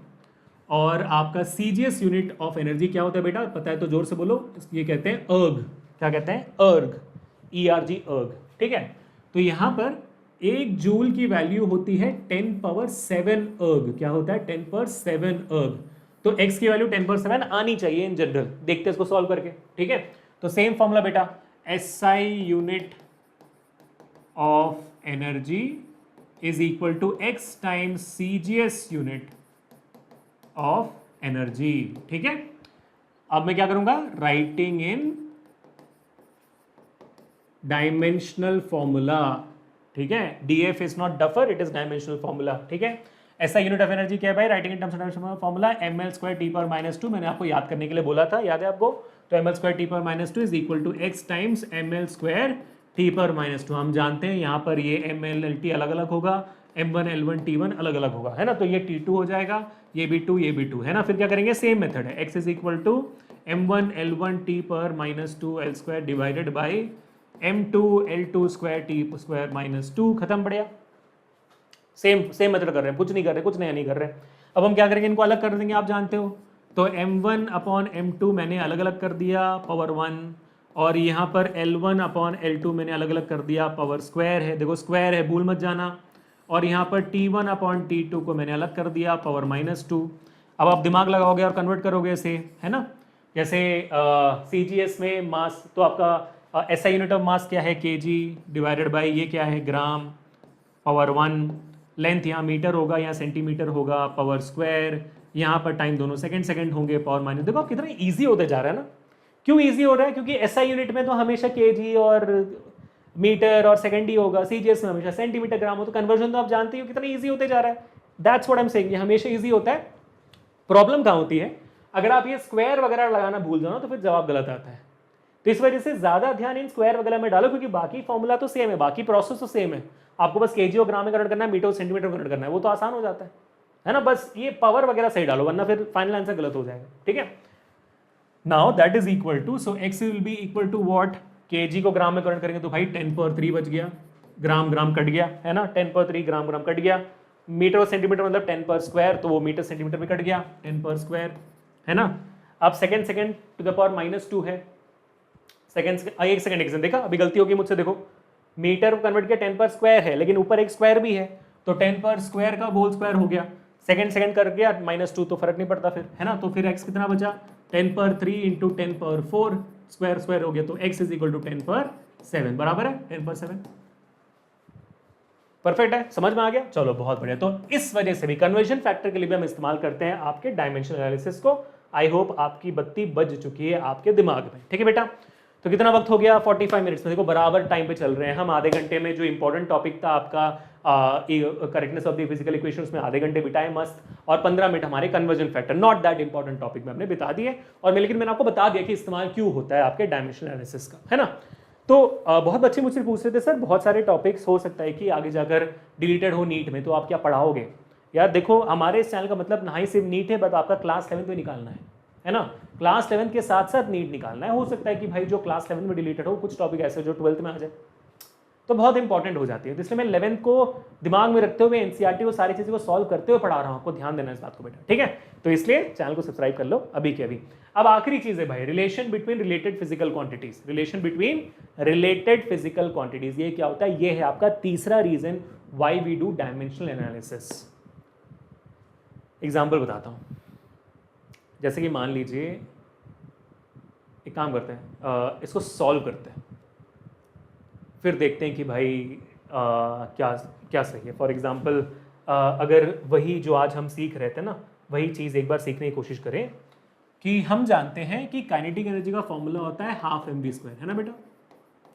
इसमें हम जानते हैं कि भाई k is proportional to mass and k is proportional to v², हम जानते हैं, ठीक है। लेकिन क्या ये प्रोपोर्शनैलिटी सही है कि नहीं, या तो ये निकालना कैसे होता है कि भाई दोनों में क्या रिलेशनशिप है, किसी एक वैल्यू में दूसरे वैल्यू में क्या रिलेशनशिप है, कैसे निकालें। वो निकालने के लिए भी डायमेंशनल एनालिसिस इस्तेमाल होता है कि एक डिपेंडेंसी दूसरी डिपेंडेंसी कैसे, जैसे आपने 10th पढ़ा हुआ है, रेजिस्टेंस क्या होती है, rho l upon a, resistivity into length upon area. ये जो प्रोपोर्शनैलिटी है, इनवर्सली प्रोपोर्शनल वाला जो चीज़ है, वो कैसे निकालते हो आप, वो रिलेशनशिप निकालने के लिए भी डायमेंशनल एनालिसिस का इस्तेमाल होता है।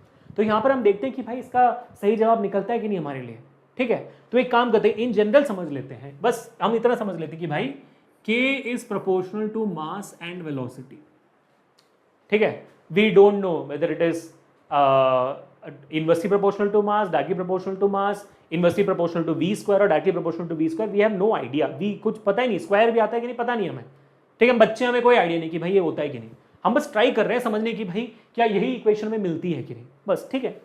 k का यूनिट क्या होता है, अभी हमने सीखा भाई ml² t पर -2, ये हमारी k की यूनिट होती है। प्रोपोर्शनलिटी की सिंबल डालो आप यहाँ पर, ठीक है। m क्या है, m होता है कैपिटल M, मास ना, कैपिटल M। इसके ऊपर हम सिंबल लगा देंगे a के ऊपर क्या डायमेंशन हमें पता नहीं, क्या वो स्क्वायर है, 1/2 है, -1/2 हमें पता नहीं, इसलिए हमने a लिख दिया। आप चाहो तो वहाँ पे x भी लिख सकते हो, कोई भी लिख सकते हो, फर्क नहीं, हमने a लिख दिया, ठीक है। अब v क्या है, v आपका होता है, आप जानते हो वेलोसिटी, तो वेलोसिटी की आपकी ऐसा यूनिट होती है, सॉरी डायमेंशन होता है LT पावर -1, है ना। तो हमने क्या लिखा है यहाँ पर, LT पावर -1 इंटू b लिख दी, क्योंकि b क्या नहीं पता ना, हमें डायमेंशन क्या नहीं पता, LT पावर -1 के ऊपर क्या है हमें नहीं पता, क्या स्क्वायर है, v रूट पे है, पता नहीं हमें, तो इसलिए हमने b लिख दिया, ठीक है। अब हम LHS और RHS के जो डायमेंशंस है उनको इक्वेट करेंगे, ठीक है। क्या करेंगे, equating dimensions on both sides, ठीक है बेटा, ऑन बोथ साइड्स। अब इक्वेट कर रहे हो डायमेंशन को, सिर्फ डायमेंशन को इक्वेट कर रहे हो, कुछ और नहीं कर रहे हो। तो यहां पर m का डायमेंशन क्या है, LHS में आपका क्या है भाई, 1 है, 1 इज इक्वल टू, यहां पर क्या है, a है, डायमेंशन क्या है, a है, बराबर, ठीक है। यहां पर l क्या है, l का डायमेंशन क्या है, यहां पर 2 है, इक्वल टू यहां पर क्या है, ब्रैकेट से बाहर निकाल देते हैं इसको ताकि आपको और आइडिया लग जाए, है ना। एक काम करते हैं, इसको ब्रैकेट से बाहर निकाल देते हैं, तो ml² t पर -2 इज प्रोपोर्शनल टू m पर a, ब्रैकेट से बाहर निकालोगे तो lb t पर बी, ठीक है, निकाल दिया ब्रैकेट से ना, ठीक है। तो अभी आप लिख दोगे आराम से ऐसे, लिखोगे आप बढ़िया से कि मेरा एल लेफ्ट हैंड साइड पे 2 है और वहां पर कितना है, बी है सर मेरा, ठीक है, परफेक्ट है सर। ओके, अब बचा क्या आपका, टी बचा है, तो टी का पावर यहाँ पर क्या है सर, -2 है, और वहां पर क्या है, वहां पर -b है, अच्छा वहां पर -b है, तो नेगेटिव नेगेटिव कट गया, b = 2 बन गया, है ना, b = 2 बन गया, समझ में आ गया हमें। तो यहाँ से क्लैरिटी मिल रही है आपको, हाँ अच्छा सही लग रहा है, आप थोड़ा बहुत सही समझने लगे हम, मतलब क्योंकि यहाँ पर चीजें क्लियर हो रही होगी आपको। तो यहाँ पर बेसिकली क्या हुआ, अगर मैं इस इक्वेशन को दोबारा लिखता हूं तो मुझे क्या मिलेगा, ml² t/-2, है ना, तो m के ऊपर a था, v के ऊपर b था, है ना, उसी को हमने फोकस किया यहाँ पर। तो ये हमें लिखने की जरूरत है, सीधा हम फॉर्मूला लिखेंगे अभी, ठीक है। तो हमारी काइनेटिक एनर्जी की फॉर्मूला क्या बन जाती है, kinetic energy is proportional to m। a की वैल्यू क्या है सर, 1 है सर, तो m लिखो, a की वैल्यू 1 है, ठीक है। और v, b की वैल्यू कितनी है, b की वैल्यू सर 2 आई है सर, तो v²। तो क्या हमारा इक्वेशन बन गया, k is proportional to m, k is proportional to v² बन गया, मिल गया। देख रहे हो गाइस कैसे करते हैं। तो मैं दोबारा एक्सप्लेन करता हूं, हम अभी इसके बहुत एग्जांपल्स करें, क्योंकि ये आपके 11th के लिए और नीट के लिए ज्यादा इंपॉर्टेंट है। ये रिलेशनशिप करना ये ज्यादा इंपॉर्टेंट है, ये बहुत बहुत तरीकों में आता है, इसके हम बहुत सवाल अभी हम करने वाले हैं, ठीक है। तो ये सेशन देखो 1 घंटे से ज्यादा जाने वाला है, क्योंकि इसके बहुत एग्जाम्पल्स हमारे पास, ठीक है बेटा। तो यहां पर आपको क्या किया हमने, पहले हमने फॉर्मूला लिखा, आप उसको प्रोपोर्शनल सिंबल में रखो, या तो इक्वल टू के करके लिख के करो, के प्रोपोर्शनलिटी सिंबल को निकाल के कांस्टेंट डाल देना, वैसे करके कर लो, कि कांस्टेंट की वैल्यू हमेशा डायमेंशनलेस होती है तो फर्क नहीं पड़ता। फिर आप m के ऊपर जो भी वैल्यूज दी गई है उसके ऊपर a और b के ऊपर b, जो भी आपके सामने दी हुई है a और b करके चढ़ाओ आप, फिर आप वैल्यू डाल के सॉल्व करो, बात खत्म। एक एग्जांपल करते हैं ताकि आपको और क्लैरिटी मिल जाए, ठीक है। तो लेट्स ब्रिंग इट अप, चलो ये आपके सामने आ गया, establish the relation between p = h ρg, ठीक है। p क्या है, प्रेशर है, hydrostatic pressure, normal pressure, h क्या आपका हाइट है, रो आपका डेंसिटी है, और g आपका एक्सेलरेशन है, ठीक है। तो इन दोनों के बीच में हमें रिलेशनशिप निकालना है, हमें नहीं पता कि भाई वो रूट में है, डायरेक्टली प्रोपोर्शनल, इनवर्सली प्रोपोर्शनल में नहीं पता, वो हमें निकालना है, ठीक है। तो यहाँ पर तो हमारे लिए और सिंपल कर दिया इन्होंने, तो क्योंकि इक्वल टू में लिख के दे दिया, p = h ρg, है ना, सॉरी h ρg, ठीक है। तो सबसे पहले हमें क्या करना है, सबसे पहले हमें p = h के ऊपर लगा देना है a, रो के ऊपर b लगा देना है डायमेंशन, g के ऊपर c लगा देना है डायमेंशन, जितने भी हो उनके ऊपर a b c हमने डायमेंशन लगा दिया। अब हम क्या लिखेंगे, अब हम लिखेंगे इनको इनके डायमेंशनल फॉर्म में, डायमेंशनल फॉर्म में लिखेंगे, ठीक है। तो अभी आपको डायमेंशनल फॉर्म पहले पता होना चाहिए, प्रेशर का डायमेंशन फॉर्मूला पता है आपको, नहीं पता है तो सीधा लिखो उसका फॉर्मूला। प्रेशर का फॉर्मूला होता है force upon area, force upon area होता है, और फोर्स का हम जानते हैं ml t/-1 t/-2 होता है आपका फोर्स का formula, divided by area, area होता है l², area is length into breadth, तो l², तो ये ऊपर जाएगा तो बन जाएगा आपका ml⁻⁻1 t/-2, ये हो गया आपका प्रेशर का फॉर्मूला, डायमेंशन फॉर्मूला, ठीक है। तो यहाँ पर लिख दो आप ml⁻⁻1 t/-2 इक्वल टू, ठीक है। h क्या भाई साहब, h है आपकी हाइट, तो हाइट तो भाई l होती है, तो l a, ठीक है। बस रो क्या है, डेंसिटी, डेंसिटी क्या होती है, मास अपॉन वॉल्यूम, मास क्या होती है आपकी m, कैपिटल M, वॉल्यूम आपकी होती है l3, length into breadth into height ना, तो l3, तो ये ऊपर चल जाएगा तो बन जाएगा ml⁻⁻3, तो लिखो यहाँ पर ml⁻⁻3 इंटू b। g क्या है, एक्सेलरेशन, lt⁻⁻2, तो lt⁻⁻2 c, सही है, ठीक है। अब ब्रैकेट्स ओपन करिए, तो ml⁻⁻1 t/-2 is equal to l/a, bracket open किया तो mb l⁻⁻3b lc t/-2c, bracket open आराम से करिएगा, क्योंकि जरा से भी यहां पर गलती होती है तो फिर आपका डायमेंशन गलत आएगा, फॉर्मूला कुछ और होना चाहिए, कुछ और बन जाएगा, ठीक है। चलो अब हमें क्या करना है भाई, हमने लिख दिया, अब इक्वेट करो, है ना, क्या करना है अभी हमें, इक्वेटिंग डायमेंशन, सिर्फ 2 ही स्टेप्स हैं भाई, सिर्फ 2 स्टेप को अच्छे से कर लोगे तो फिर सारे वैल्यूज आपको सही से मिल जाएंगे, सिर्फ 2 ही स्टेप है, कोई टेंशन नहीं लेना, कोई टेंशन नहीं, गाना गाने गाते हुए करो, चांद सा रोशन चेहरा जुल्फों सा रंग सुनहरा, बस गाने गाते करो, बढ़िया सो जाएगा। ठीक है, इक्वेटिंग डायमेंशंस भाई साहब, इक्वेटिंग डायमेंशंस। तो m का यहाँ पर कितना है भाई, m का अगर मैं डायमेंशन इक्वेट करूंगा तो m यहाँ पर 1 है LHS में, और RHS में कितना है भाई, RHS मेरा b है, तो b की वैल्यू तो सीधी आ गई 1 है सर, तो यानी कि रो आपका b1 होना चाहिए। परफेक्ट, ठीक है। अब क्या निकालना है, l निकालना है। l का भाई मेरे लेफ्ट हैंड साइड पे -1 है, और मेरे राइट हैंड साइड पे देखो मल्टीपल एल्स हैं, और सब मल्टीप्लिकेशन में, जो मल्टीप्लिकेशन में पावर्स होते हैं तो फिर वो ऐड होता है ना, 10 पर 3 इंटू 10 पर 2 इस 10 पर 5, 3 और 2 को ऐड कर दिया जाता है। तो वैसे यहाँ पर हमारे पावर्स को ऐड करना पड़ेगा। एल के कितने हैं भाई, एल का a है प्लस -3b है प्लस ये c है, सही है। तो -1 is equal to a -3b plus c, बढ़िया, ठीक है, बराबर मिल गया, ओके। अब t क्या है, t आपका है, t यहाँ पे लेफ्ट हैंड साइड पे कितना है, -2 है, तो -2 लिखो।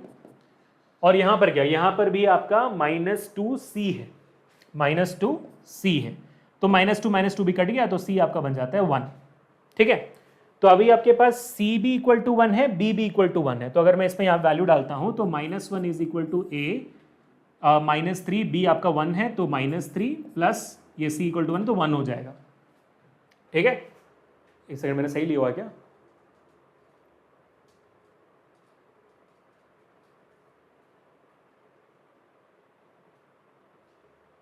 सही है, ठीक है। तो इसको अगर मैं थोड़ा और कहीं और लिख दूँ क्या, इसको कहाँ लिखना है, यहाँ पे लिख देता हूँ, ठीक है। तो क्या बचेगा मेरा बचेगा -1 इज इक्वल टू a, -3 प्लस 1 is -2, so a is equal to -2 वहाँ जाता है तो 2 -1 हो जाता है, a इज इक्वल टू 1 आती है, ठीक है। तो मुझे हमें क्या मिला एंड में, a is equal to b is equal to c is equal to 1, सबकी वैल्यू 1 ही है, a भी 1 है, b भी 1 है, c भी 1 है, तो आपका जो फाइनल वैल्यू क्या होगा, so your p is equal to h पर 1 रो पर 1 g पर 1, खत्म।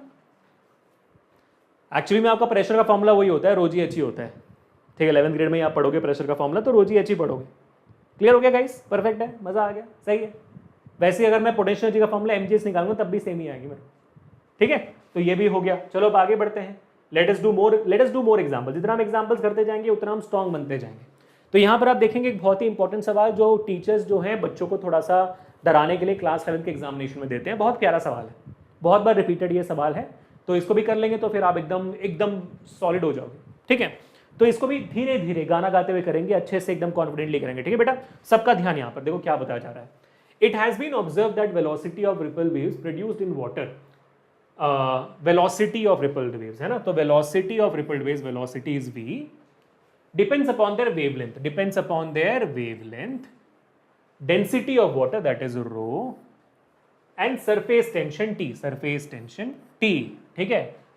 तो ये आपका डिपेंडेंसी, ये आपका बेसिक डिपेंडेंसी है, लेकिन कैसे डिपेंडेंट हमें नहीं पता, डायरेक्टली प्रोपोर्शनल, रिलेटेड और इनवर्सली प्रोपोर्शनल नहीं पता हमें, लेकिन बताया जा रहा है prove that d square directly proportional to t upon rho p, तो हमें प्रूव करना है कि भाई ये है सीन, ठीक है। तो बस इसका हम डायमेंशन एनालिसिस करेंगे, दिखा निकालेंगे कि भाई इनके डायमेंशंस क्या क्या हैं, तो फिर मिल जाएगा हमें जवाब, ठीक है। चलो बढ़िया। इसमें बस एक ही कंफ्यूजन आपको होगी, वो कंफ्यूजन क्या होगी मैं बता देता हूँ यहाँ पर, जब पहले बता देता हूँ। वेलोसिटी का डायमेंशनल फॉर्मूला क्या होता है, वेलोसिटी का डायमेंशनल फॉर्मूला होता है LT पर -1, बस ये आप लिखो ध्यान से। और लैम्डा क्या है, लैम्डा तो आपका वेवलेंथ है, वेवलेंथ क्या देता है भाई, डिस्टेंस देता है, तो मीटर है तो L है, ठीक है। और रो क्या है, डेंसिटी है, अभी हमने सीखा क्या होती है डेंसिटी, मास अपॉन वॉल्यूम, तो आपका हो गया है L पर -3 है ना, ml पर -3 होती है, मास अपॉन वॉल्यूम, मास m हो गया, L पर -3 आपका वॉल्यूम हो गया। फिर होती है T क्या आपका सरफेस टेंशन, क्या आपका T सरफेस टेंशन है। सरफेस टेंशन का शायद आपको फॉर्मूला ना पता हो, तो सरफेस टेंशन का फॉर्मूला होता है फोर्स अपॉन लेंथ, क्या होता है, फोर्स अपॉन लेंथ होती है। ये फॉर्मूला अगर आपको नहीं पता होगा तो आप ये नहीं कर पाओगे, लेकिन सरफेस टेंशन आप पढ़ोगे आपके 11th ग्रेड में, तो you don't have to worry about it, ये फॉर्मूला फिर आपको तब पता होगा। तो फोर्स अपॉन लेंथ की फॉर्मूला होती है, अगर आपको नहीं पता होगा तो फिर सवाल में दे दिया जाएगा, अगर आपके इनिशियल टेस्ट में आता है वो, तो फोर्स अपॉन लेंथ होगा। फोर्स का क्या होता है डायमेंशन फॉर्मूला, ml t पर -2 होती है, लेंथ l होता है तो l कट जाती है, बचा क्या m t पर -2, ठीक है बेटा, समझ में आ गया। तो ये डायमेंशंस हो गए, तो अगर आपको डायमेंशंस पता है तो आगे तो आप आराम से कर सकते हो, ये तो हमने सीख गया बेटा। v इज, तो ये प्रोपोर्शनलिटी सिंबल को इस बार बाहर निकाल देंगे, is equal to k lambda rho t कर देते हैं। k इज डायमेंशनलेस, क्यों भाई, k is constant, k is equal to constant, so it is dimensionless, तो उसे हमें इंक्लूड करने की जरूरत ही नहीं है, सीधा आगे बढ़ो, सीधा सो इग्नोर करो, आगे बढ़ो भाई सीधा। ठीक है, चलो अब सॉल्व करते हैं इसको प्यार से। सो v इज इक्वल टू इसके ऊपर लैम्डा के ऊपर a लिख देंगे, रो के ऊपर b लिख देंगे, t के ऊपर c लिख देंगे। क्या किया हमने, जो हमने पिछले सवाल में भी सीखा था, हमने सबसे पहले डायमेंशनल हमने ये लिख दिया, उसके बाद डायमेंशनल फॉर्म में लिखना है। मैंने क्या करना है, डायमेंशनल फॉर्म लिख दो, डायमेंशनल फॉर्म में लिखेंगे। लिखो अभी जल्दी से।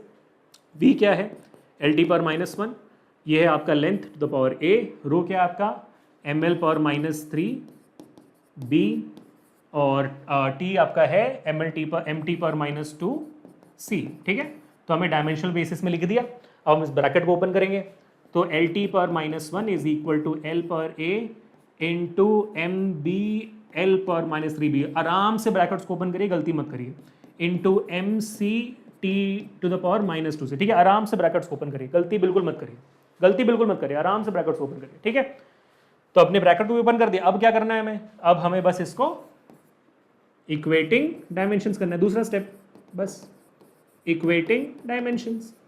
अब देखो कितना इजी हो गया आपके लिए, तीसरा सवाल तक आपके लिए बहुत इजी हो जाना चाहिए। ठीक है, तो यहाँ पर सबसे पहले क्या करेंगे, सबसे पहले हम m का करेंगे, क्योंकि m सबसे पहले आता है ना हमारे फॉर्मूला में, तो m सबसे पहले फॉर्मूला में आता है। तो m यहाँ पर तो 0 है, लेफ्ट हैंड साइड में है ही नहीं m, तो m इज 0, तो लेफ्ट हैंड साइड में 0 है, और राइट हैंड साइड में क्या है, MB है और MC है, तो ये हो जाएगा B + C। ठीक है, परफेक्ट है। अब L निकालते हैं।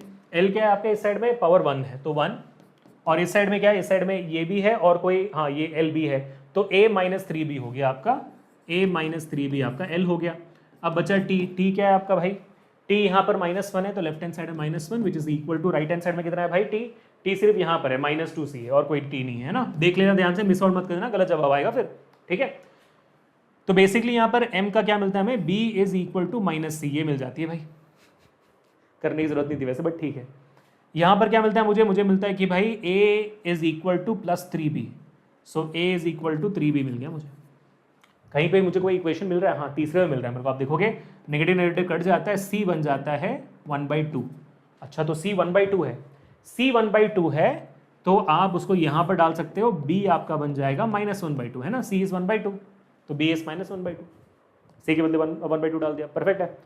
तो B इज -1/2, तो ये आप फिर यहाँ पे डाल सकते हो, A is equal to 3 into B कितना आपका -1/2, so that is A is equal to -3/2, perfect, A is equal to -3/2, सही है, बढ़िया।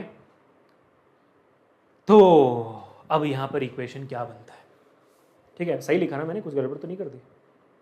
अरे यार, अरे यार, इतनी बड़ी बेवकूफ़ी देख रहे हो आप यहाँ पर, इतनी बड़ी बेवकूफ़ी। 1 यहाँ पर है ना, मैं सीधा जाके डिवाइड करते हैं भाई इसको, तो ये आपका A is equal to 1 + 3B होगा ना, ये तो भूल ही गया मैं। So A will be equal to 1 + 3 into -1/2, हाँ अब सही है। So A is equal to 1 - 3/2, तो कितना होता है भाई 1 - 3/2, 2 - 3/2, ये भी आपका -1/2 हो जाता है फिर, ठीक है, सही है, हाँ अब सही है, हाँ परफेक्ट, ठीक है, -1/2 सही, अब सही है, हाँ ठीक है। तो अब हम क्या करेंगे, अब इस इक्वेशन में वैल्यू डालेंगे, ठीक है, अब इस इक्वेशन में वैल्यू डालेंगे हम, तो v is equal to proportional to alpha के ऊपर a था, तो a कितनी मिली है भाई आपको, a आपको मिली है -1/2, तो -1/2, सॉरी लैम्डा के ऊपर, फिर आपकी क्या थी भाई, रो थी ना, हाँ रो के ऊपर b था, तो b कितनी -1/2, तो रो भी आपकी पावर -1/2, और फिर आपका t था सरफेस टेंशन यहाँ पे t के ऊपर c लगा हुआ है, तो c कितना है भाई 1/2, तो c कितनी है, c आपकी 1/2 है। तो बेसिकली ये क्या है, v इज प्रोपोर्शनल टू, ये -1/2 डिनोमिनेटर में इसलिए नेगेटिव है, सो t सिर्फ ऊपर रहेगा, t is 1/2 divided by lambda minus से प्लस हो जाएगा 1/2, और रो 1/2, सही है, नेगेटिव से नेगेटिव मतलब वो डिनोमिनेटर में ना, तो उसको हमने नीचे ला दिया। अब 1/2 पावर क्या होता है, रूट होता है, so v is proportional to root of t divided by lambda into rho, 1/2 तो रूट होती है ना। अब इस रूट को लेफ्ट हैंड साइड को दे दो तो स्क्वायर बन जाता है, तो स्क्वायरिंग बोथ साइड्स सब करोगे तो v² alpha t divided by lambda rho, तो आप देखोगे इसको कि ये आपका जो भी इक्वेशन दिया था उसके इक्वल है, v² is proportional to t ऊपर लैम्डा रो, देख सकते हो, तो ऐसे आपको दुनिया में कोई भी चीज़ दिया जा सकता है कि भाई देखो ये और ये सब डिपेंडेंट है, निकालो इक्वेशन निकालो, कुछ भी दिया जा सकता है आपको। तो आपको बस 2 स्टेप फॉलो करने हैं जो मैंने बताया आपको। सबसे पहले फॉर्मूला को आप आपका जो भी आपने बेसिस लिया हुआ है उसको आप पहले डायमेंशनल फॉर्मूला के सेंस में लिखोगे, ब्रैकेट को ध्यान से ओपन करोगे, पावर्स को आराम से ध्यान से देखते हुए ओपन करोगे, उसके बाद फिर आप इक्वेटिंग डायमेंशंस करोगे। ये इजी पार्ट है। हार्ड पार्ट ये वाला है, ब्रैकेट ओपन करते वक्त आप डर सकते हो, डायमेंशनल फॉर्मूला याद नहीं था तो फिर आप नहीं कर पाओगे, तो वो हार्ड पार्ट है ना। तो आपको डायमेंशनल फॉर्मूलाज अपने मुट्ठी में रखना है, वो बहुत इंपॉर्टेंट है, ठीक है। ब्रैकेट जब ओपन करोगे तो कैलकुलेशन मिस्टेक कहते हैं उसको, इसमें आपकी फिजिक्स की कोई प्रॉब्लम नहीं है, आपका फिजिक्स स्ट्रांग है बेटा। ब्रैकेट ओपन करते वक्त अगर आपने सही तरीके से वैल्यूज नहीं डाले तो आपका कैलकुलेशन मिस्टेक हो रहा है, आप सही तरीके से ब्रैकेट ओपन करना नहीं जान रहे हो। उसके बाद पावर्स को इक्वेट करने में प्रॉब्लम हो रही है आपको, तो फिर अगेन वो कैलकुलेशन मैथमेटिकल प्रॉब्लम है, इनमें हमको स्ट्रांग करना है, बनना है, ठीक है बेटा। बढ़िया। तो 1 घंटे हो गए, 1 घंटे 5 मिनट हो गए, चलो कोई बात नहीं भाई, अच्छे अच्छे सवाल और सॉल्व करते हैं। और सवाल है मेरे पास, मेरे ख्याल से मैं लाया हुआ हूँ आज आपके लिए बहुत प्यारे प्यारे सवाल।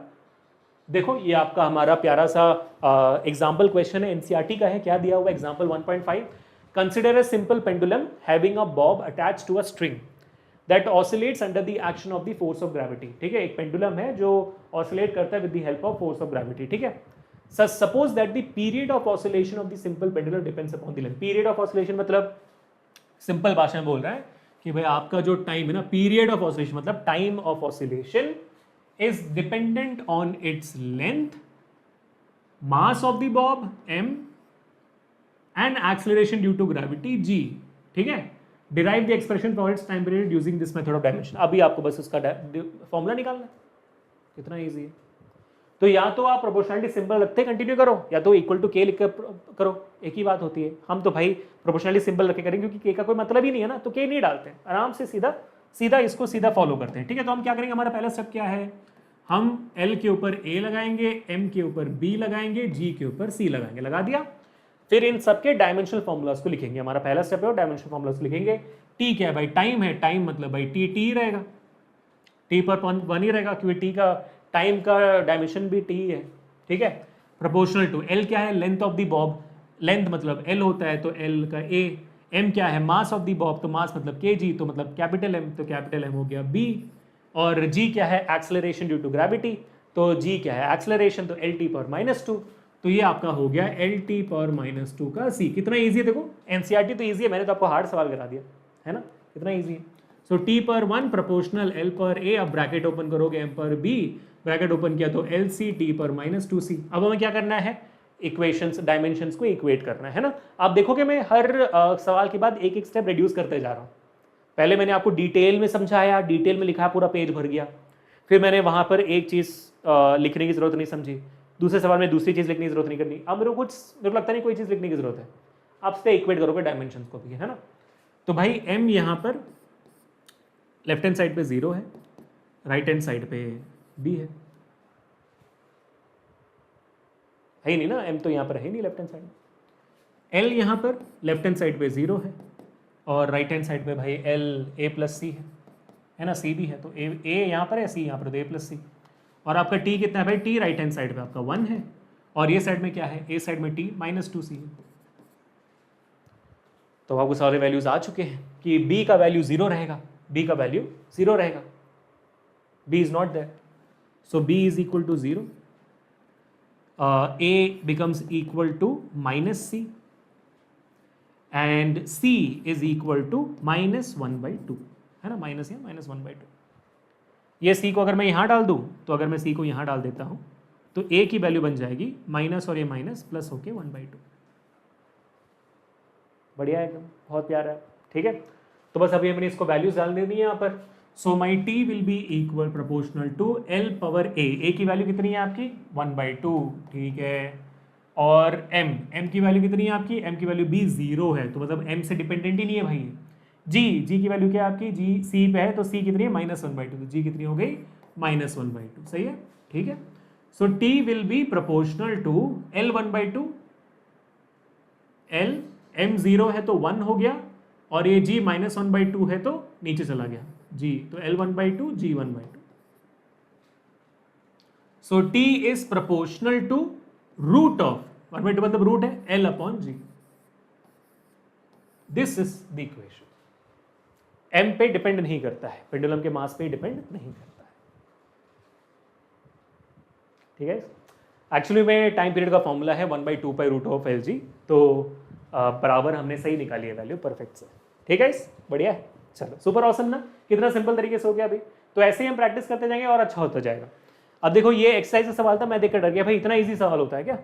इतना इजी सवाल होता है आपके एक्सरसाइज में, आपके डायमेंशन एनालिसिस से? भाई साहब बहुत इजी सवाल है, मैं तो चौंकी गया देखकर। देखिए फॉर एग्जांपल यहाँ पे क्या लिखा हुआ है, a calorie is a unit of heat, calorie is also unit of energy and heat है ना, you know, and it is equal to about 4.2 joules.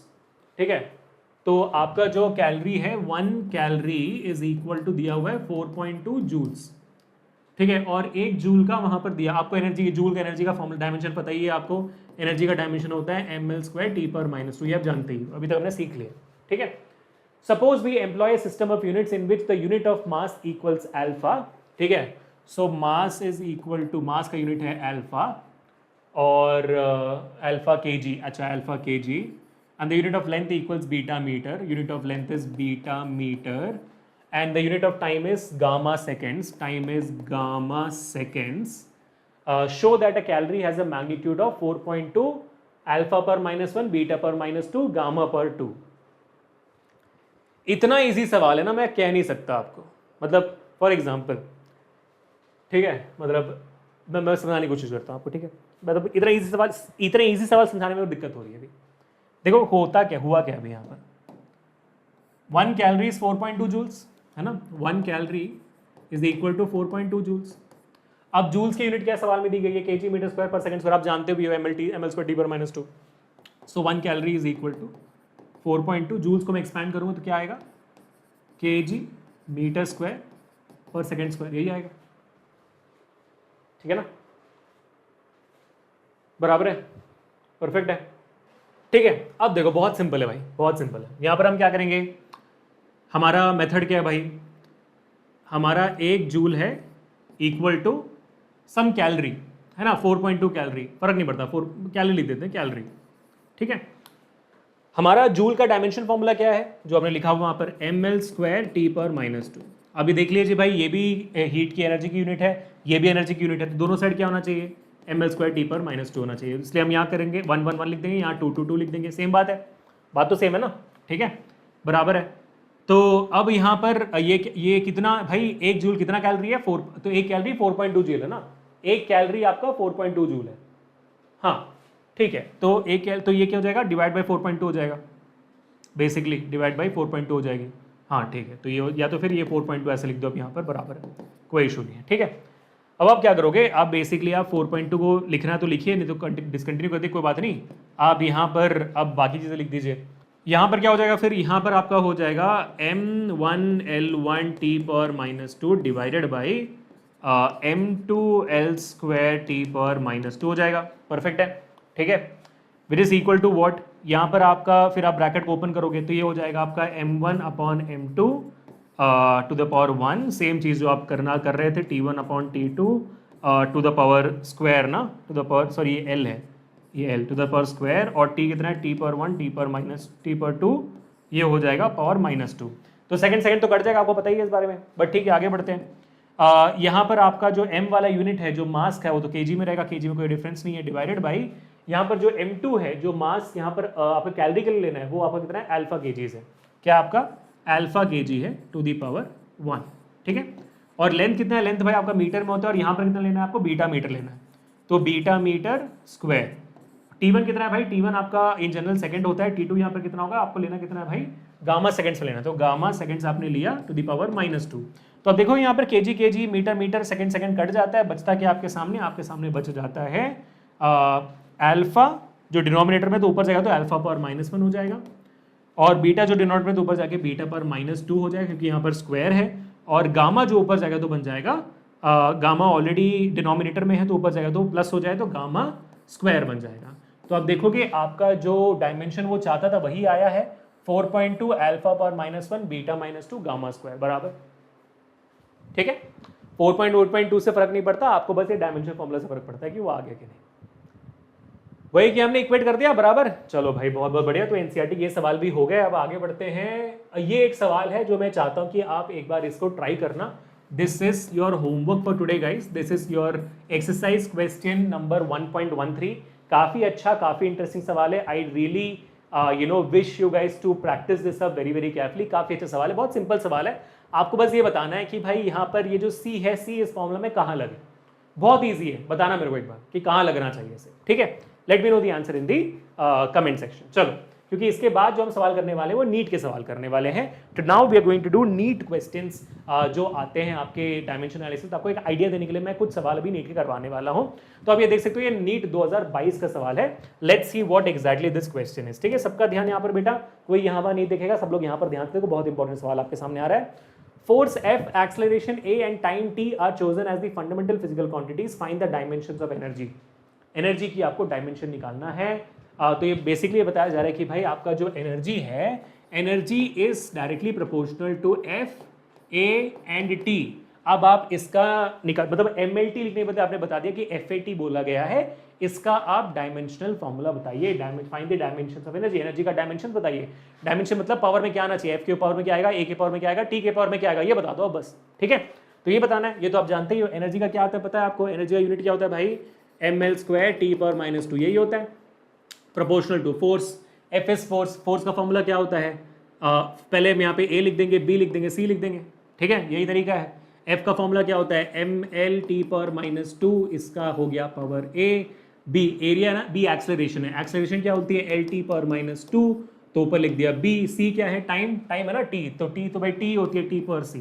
ठीक है, और ब्रैकेट्स को ओपन कर दो, तो क्या बचा, M L square T power -2 is proportional to M power A L power A T -2a, bracket open किया, बराबर अच्छे से ओपन किया, into L B T power -2b into T C. तो हमने अब इसको डायमेंशनल फॉर्मूला के टर्म्स में लिख दिया, ब्रैकेट भी ओपन कर दिया। अब क्या करना है, अब हमारी इक्वेट टू डायमेंशंस को इक्वेट करना है ना। तो ये साइड में आपका m कितना है, m आपका 1 है, और राइट हैंड साइड पे कितना है आपका m यहाँ पर सिर्फ एक ही बार है, a आ रहा है, तो a is equal to 1 already मिल गया हमें। ठीक है, अब l निकालना है हमें, l यहाँ पर कितना है 2 है, और RHS में कितना है, l a भी है और ये b वाला भी है, तो a प्लस b हो गया। ठीक है, जिसमें हमें a की वैल्यू पता है। सो अगर मैं a की वैल्यू यहाँ पर डाल देता हूँ, so 2 is equal to 1 plus b हो गया, so b is equal to 2 - 1 यानी कि 1 हो गया, तो b की वैल्यू हमें मिल चुकी है। अब t निकालते हैं, t की वैल्यू क्या है भाई, -2 है लेफ्ट हैंड साइड पे, राइट हैंड साइड पे कितनी t की वैल्यू, -2a भी है और -c भी है। अच्छा, -2a -2b -c सब कुछ है यहाँ पर, -2a -2b -c सब कुछ है। a और b दोनों की वैल्यू 1 1 है, तो -2 is equal to -2 -2 -c, so -2 is equal to -4 -c, है ना। तो अगर ये -4 इस तरफ जाए तो कितना बन जाएगा आपका, प्लस बन जाएगा। सो +4 तो -2 is equal to -c, c बन जाता है इक्वल टू 2, c की वैल्यू 2 मिल गई।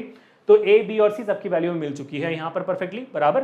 तो अब हमें यहाँ पे डालनी है, so energy is proportional to f power a कितना है, a आपका 1 है, और a कितना है, a का पावर b है, b कितनी है भाई 1 है अगेन दोबारा, और जो आपका टाइम है, टाइम c आपका वैल्यू 2 है। ठीक है, तो E should be equal to f power 1 a power 1 t power 2 which is your option D। यहाँ पर D आपका ऑप्शन सही होना चाहिए। ठीक है, तो नीट में ऐसे सवाल आते हैं। तो आपको लगे sir energy is proportional to F कब से होने लग गया, नहीं होता है भाई। ठीक है, अगर हो भी तो फर्क नहीं पड़ता, प्रॉब्लम नहीं है। क्यों, क्योंकि यहाँ पर डायमेंशनल फॉर्मूला तो बराबर आ रहा है ना हमें। तो आपको कभी भी बोला जा सकता है कि भाई एनर्जी इज इक्वल टू ये बताओ इसका डायमेंशन क्या होगा, ये इक्वल टू वो तो बताओ इसका डायमेंशन क्या होगा। तो आपको बस प्रोसेस फॉलो करना है, इसलिए मैंने बताया प्रोसेस कैसे 2 स्टेप का है। आपने लिखा भाई उसका वैल्यू ए और बी सी लिख दिया, उसके बाद पहला स्टेप क्या है, उसको सारे डायमेंशनल फॉर्मुलास में लिखो। डायमेंशनल फॉर्मुलास में लिखा, ब्रैकेट ध्यान से ओपन किया, उसके बाद डायमेंशन को इक्वेट किया, बराबर। ठीक है, चलो अब नीट के और सवाल करते हैं। यहाँ पर नीट 2016 का भी 2015 का भी सवाल है, साथ में करें, चलो साथ में करते हैं। If energy, velocity and time are chosen as the fundamental quantities, the dimensional formula of surface tension would be। ठीक है, तो यानी कि सरफेस टेंशन अगर मैंने मान लिया S में लिया हुआ है, क्वेश्चन नंबर 20 कर रहे हैं। ठीक है, यहाँ पर ये 2016 का सवाल है। क्वेश्चन नंबर 20 बोला कि सरफेस टेंशन अगर is proportional to E energy into velocity into time, तो बताइए कि उनका डायमेंशनल फॉर्मूला क्या आएगा भाई। E का हमने क्या बोला, A लिखो, B का B लिखो, टाइम का C लिखो। ठीक है, अब सॉल्व करो। सरफेस टेंशन का मैंने क्या बताया था, सरफेस टेंशन का फॉर्मूला क्या होता है, फोर्स अपॉन लेंथ, है ना। Surface tension is equal to force upon length होती है। फोर्स का होता है एम एल टी पर -2 divide by length, L L cut गया तो एम टी पर -2 होता है। ये हमने सीखा भी कुछ देर पहले, सरफेस टेंशन का फॉर्मूला किया था। तो लेफ्ट हैंड साइड पे क्या है भाई, एम टी पर -2 है, प्रोपोर्शनल टू एनर्जी, एनर्जी का फॉर्मूला होता है ml² टू पावर -2। अभिषेक से इतना तेज क्यों कर पा रहे हैं? क्योंकि अभिषेक सर को डायमेंशनल फॉर्मूलाज पता है। वेलोसिटी है ना, ये वेलोसिटी का क्या होता है LT पावर -1 पावर b, और t क्या होता है? t तो टाइम ही होती है, तो टाइम इज टाइम, और ये c। परफेक्ट, ठीक है। अब हमें क्या करना है? ब्रैकेट्स को ध्यान से ओपन करना है। mt power -2 proportional to m² l power 4 t power -4, bracket अच्छे से ओपन कर दिया, इनटू l। अरे स्क्वायर कहाँ से है? तो a है ना, वही मैं सोच रहा हूँ कि स्क्वायर कहाँ से है भाई। ठीक है, सॉरी गाइस, ब्रैकेट ध्यान से open, MAL2A t power -2a into LB t power -b TC। ठीक है, परफेक्ट परफेक्ट, ठीक है। अब equating the dimensions, that's all. m यहाँ पर लेफ्ट हैंड साइड पे 1 है ना, और राइट हैंड साइड पे सिर्फ a है यहाँ पर, तो a इज इक्वल टू 1, मिल गया हमें जवाब। l क्या है? l यहाँ पर 0 है भाई, l 0 है, और इस साइड में क्या? राइट हैंड साइड में l 2a भी है और वो b भी है ना। सो 2a प्लस b हो गया, ठीक है। जहाँ पर a की वैल्यू को पता है 1 है, तो इसको यहाँ पर डालोगे तो क्या आएगी? 0 is equal to 2 plus b, so b is equal to -2, जवाब आ चुकी है, ठीक है, परफेक्ट। अब t है भाई, ठीक है, t है आपके सामने, t यहाँ पर -2 है LHS में, RHS में कितनी है t? यहाँ पर -2 है, वहाँ -b और प्लस c है, तो -2a -b plus c। a की वैल्यू b की वैल्यू को पता है, ठीक है, तो -2 इज इक्वल टू -2, a 1 है तो -2 रहेगा, माइनस b कितनी है? -2, तो ये +2 हो जाएगा प्लस c, 2 और ये -2 कट गया, तो c इज इक्वल टू -2। तो आपको a b c की वैल्यूज आ चुकी है, आप वैल्यू डालो। So s is proportional to e power 1 v power -2 t power -2, correct है। So s is then proportional to e divided by v² t², ये होना चाहिए आपका फॉर्मूला। -2 मतलब डिनोमिनेटर में आ गया, तो कौन सा फॉर्मूला भाई?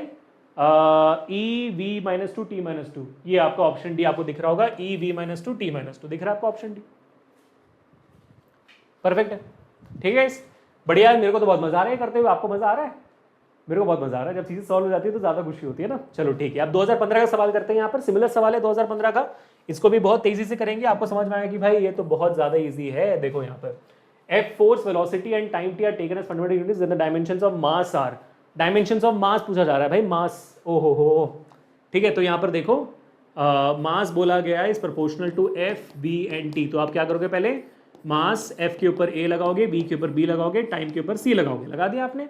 फिर उसको डायमेंशन फॉर्मूला लिखोगे। मास का डायमेंशन फॉर्मूला क्या होता है? m होता है बस, और फोर्स का आपको पता है ml t power -2a, velocity is lt power -1b and time is time power c, खत्म। ब्रैकेट ओपन करो आराम से, प्यार से ओपन करो, proportional to MALA t power -2a into LB t power -b TC, ठीक है। अब इक्वेशन इक्वेट करो डायमेंशंस को, यहाँ पर m 1 है, m यहाँ पर 1 है, और यहाँ पर क्या है? ma है बस, तो a इज इक्वल टू 1, बात खत्म हो गया। l यहाँ पर लेफ्ट हैंड साइड में 0 है, राइट हैंड साइड में क्या है? a है, b है, तो a प्लस b हो गया, a प्लस b यानी कि आपकी a की वैल्यू 1 है, तो b इज इक्वल टू -1 हो गया। अगर मैं a की वैल्यू यहाँ पर 1 डालता हूँ तो 1 वहाँ जाएगा, तो b इज इक्वल टू -1 हो गया। अब क्या बचा आपका सामने? t बचा, t का निकालो भाई, t का जवाब निकालो, और इसी है t यहाँ पर अगेन 0 है, और राइट हैंड साइड में क्या है? -2a -b और प्लस c, ठीक है, प्लस c, सही है। तो a की वैल्यू 1, b की वैल्यू -1, बस, तो 0 is equal to -2 plus 1 plus c, so c is equal to -1 plus 1, है ना। -2 प्लस 1 -1 हो जाएगा, वहां जाएगा तो +1 हो जाएगा। तो आपको यहाँ पर वैल्यू मिल चुकी है, सीधा यहाँ पर डाल दो, तो आपका फॉर्मूला क्या हुआ? Mass is proportional to F power 1 V power -1 and C power 1, यानी कि आपका T पावर 1 हो गया, ठीक है। तो कौन सा है भाई? -1 1 -1, T भी -1 आ रहा है, कोई ऑप्शन ही नहीं है। हाँ है ना, ये देखो ऑप्शन है, तो बी है, वही मैं सोच रहा हूँ कि ऑप्शन कैसे गलती कैसे हो गई? F B पर -1 T, हाँ बराबर है, ऑप्शन बी। तो भाई 3 सवाल कर लिए हमने नीट के PYQs के, है ना बच्चों। चलो बहुत बहुत बढ़िया। तो ऐसे ही अगर आपको और नीट के पिछले 20 साल के सवाल कर रहे हैं, जहां से अभिषेक सर आपको सवाल करवा रहे हैं, तो नीट का 20 साल का PYQ सा किताब डिस्क्रिप्शन में दिया हुआ है। सिर्फ और सिर्फ 800 रुपये पे अगर आप अभिषेक सर कूपन कोड लगा दे तो AK Pro ऑलरेडी लगा होगा, आप उसका इस्तेमाल करो।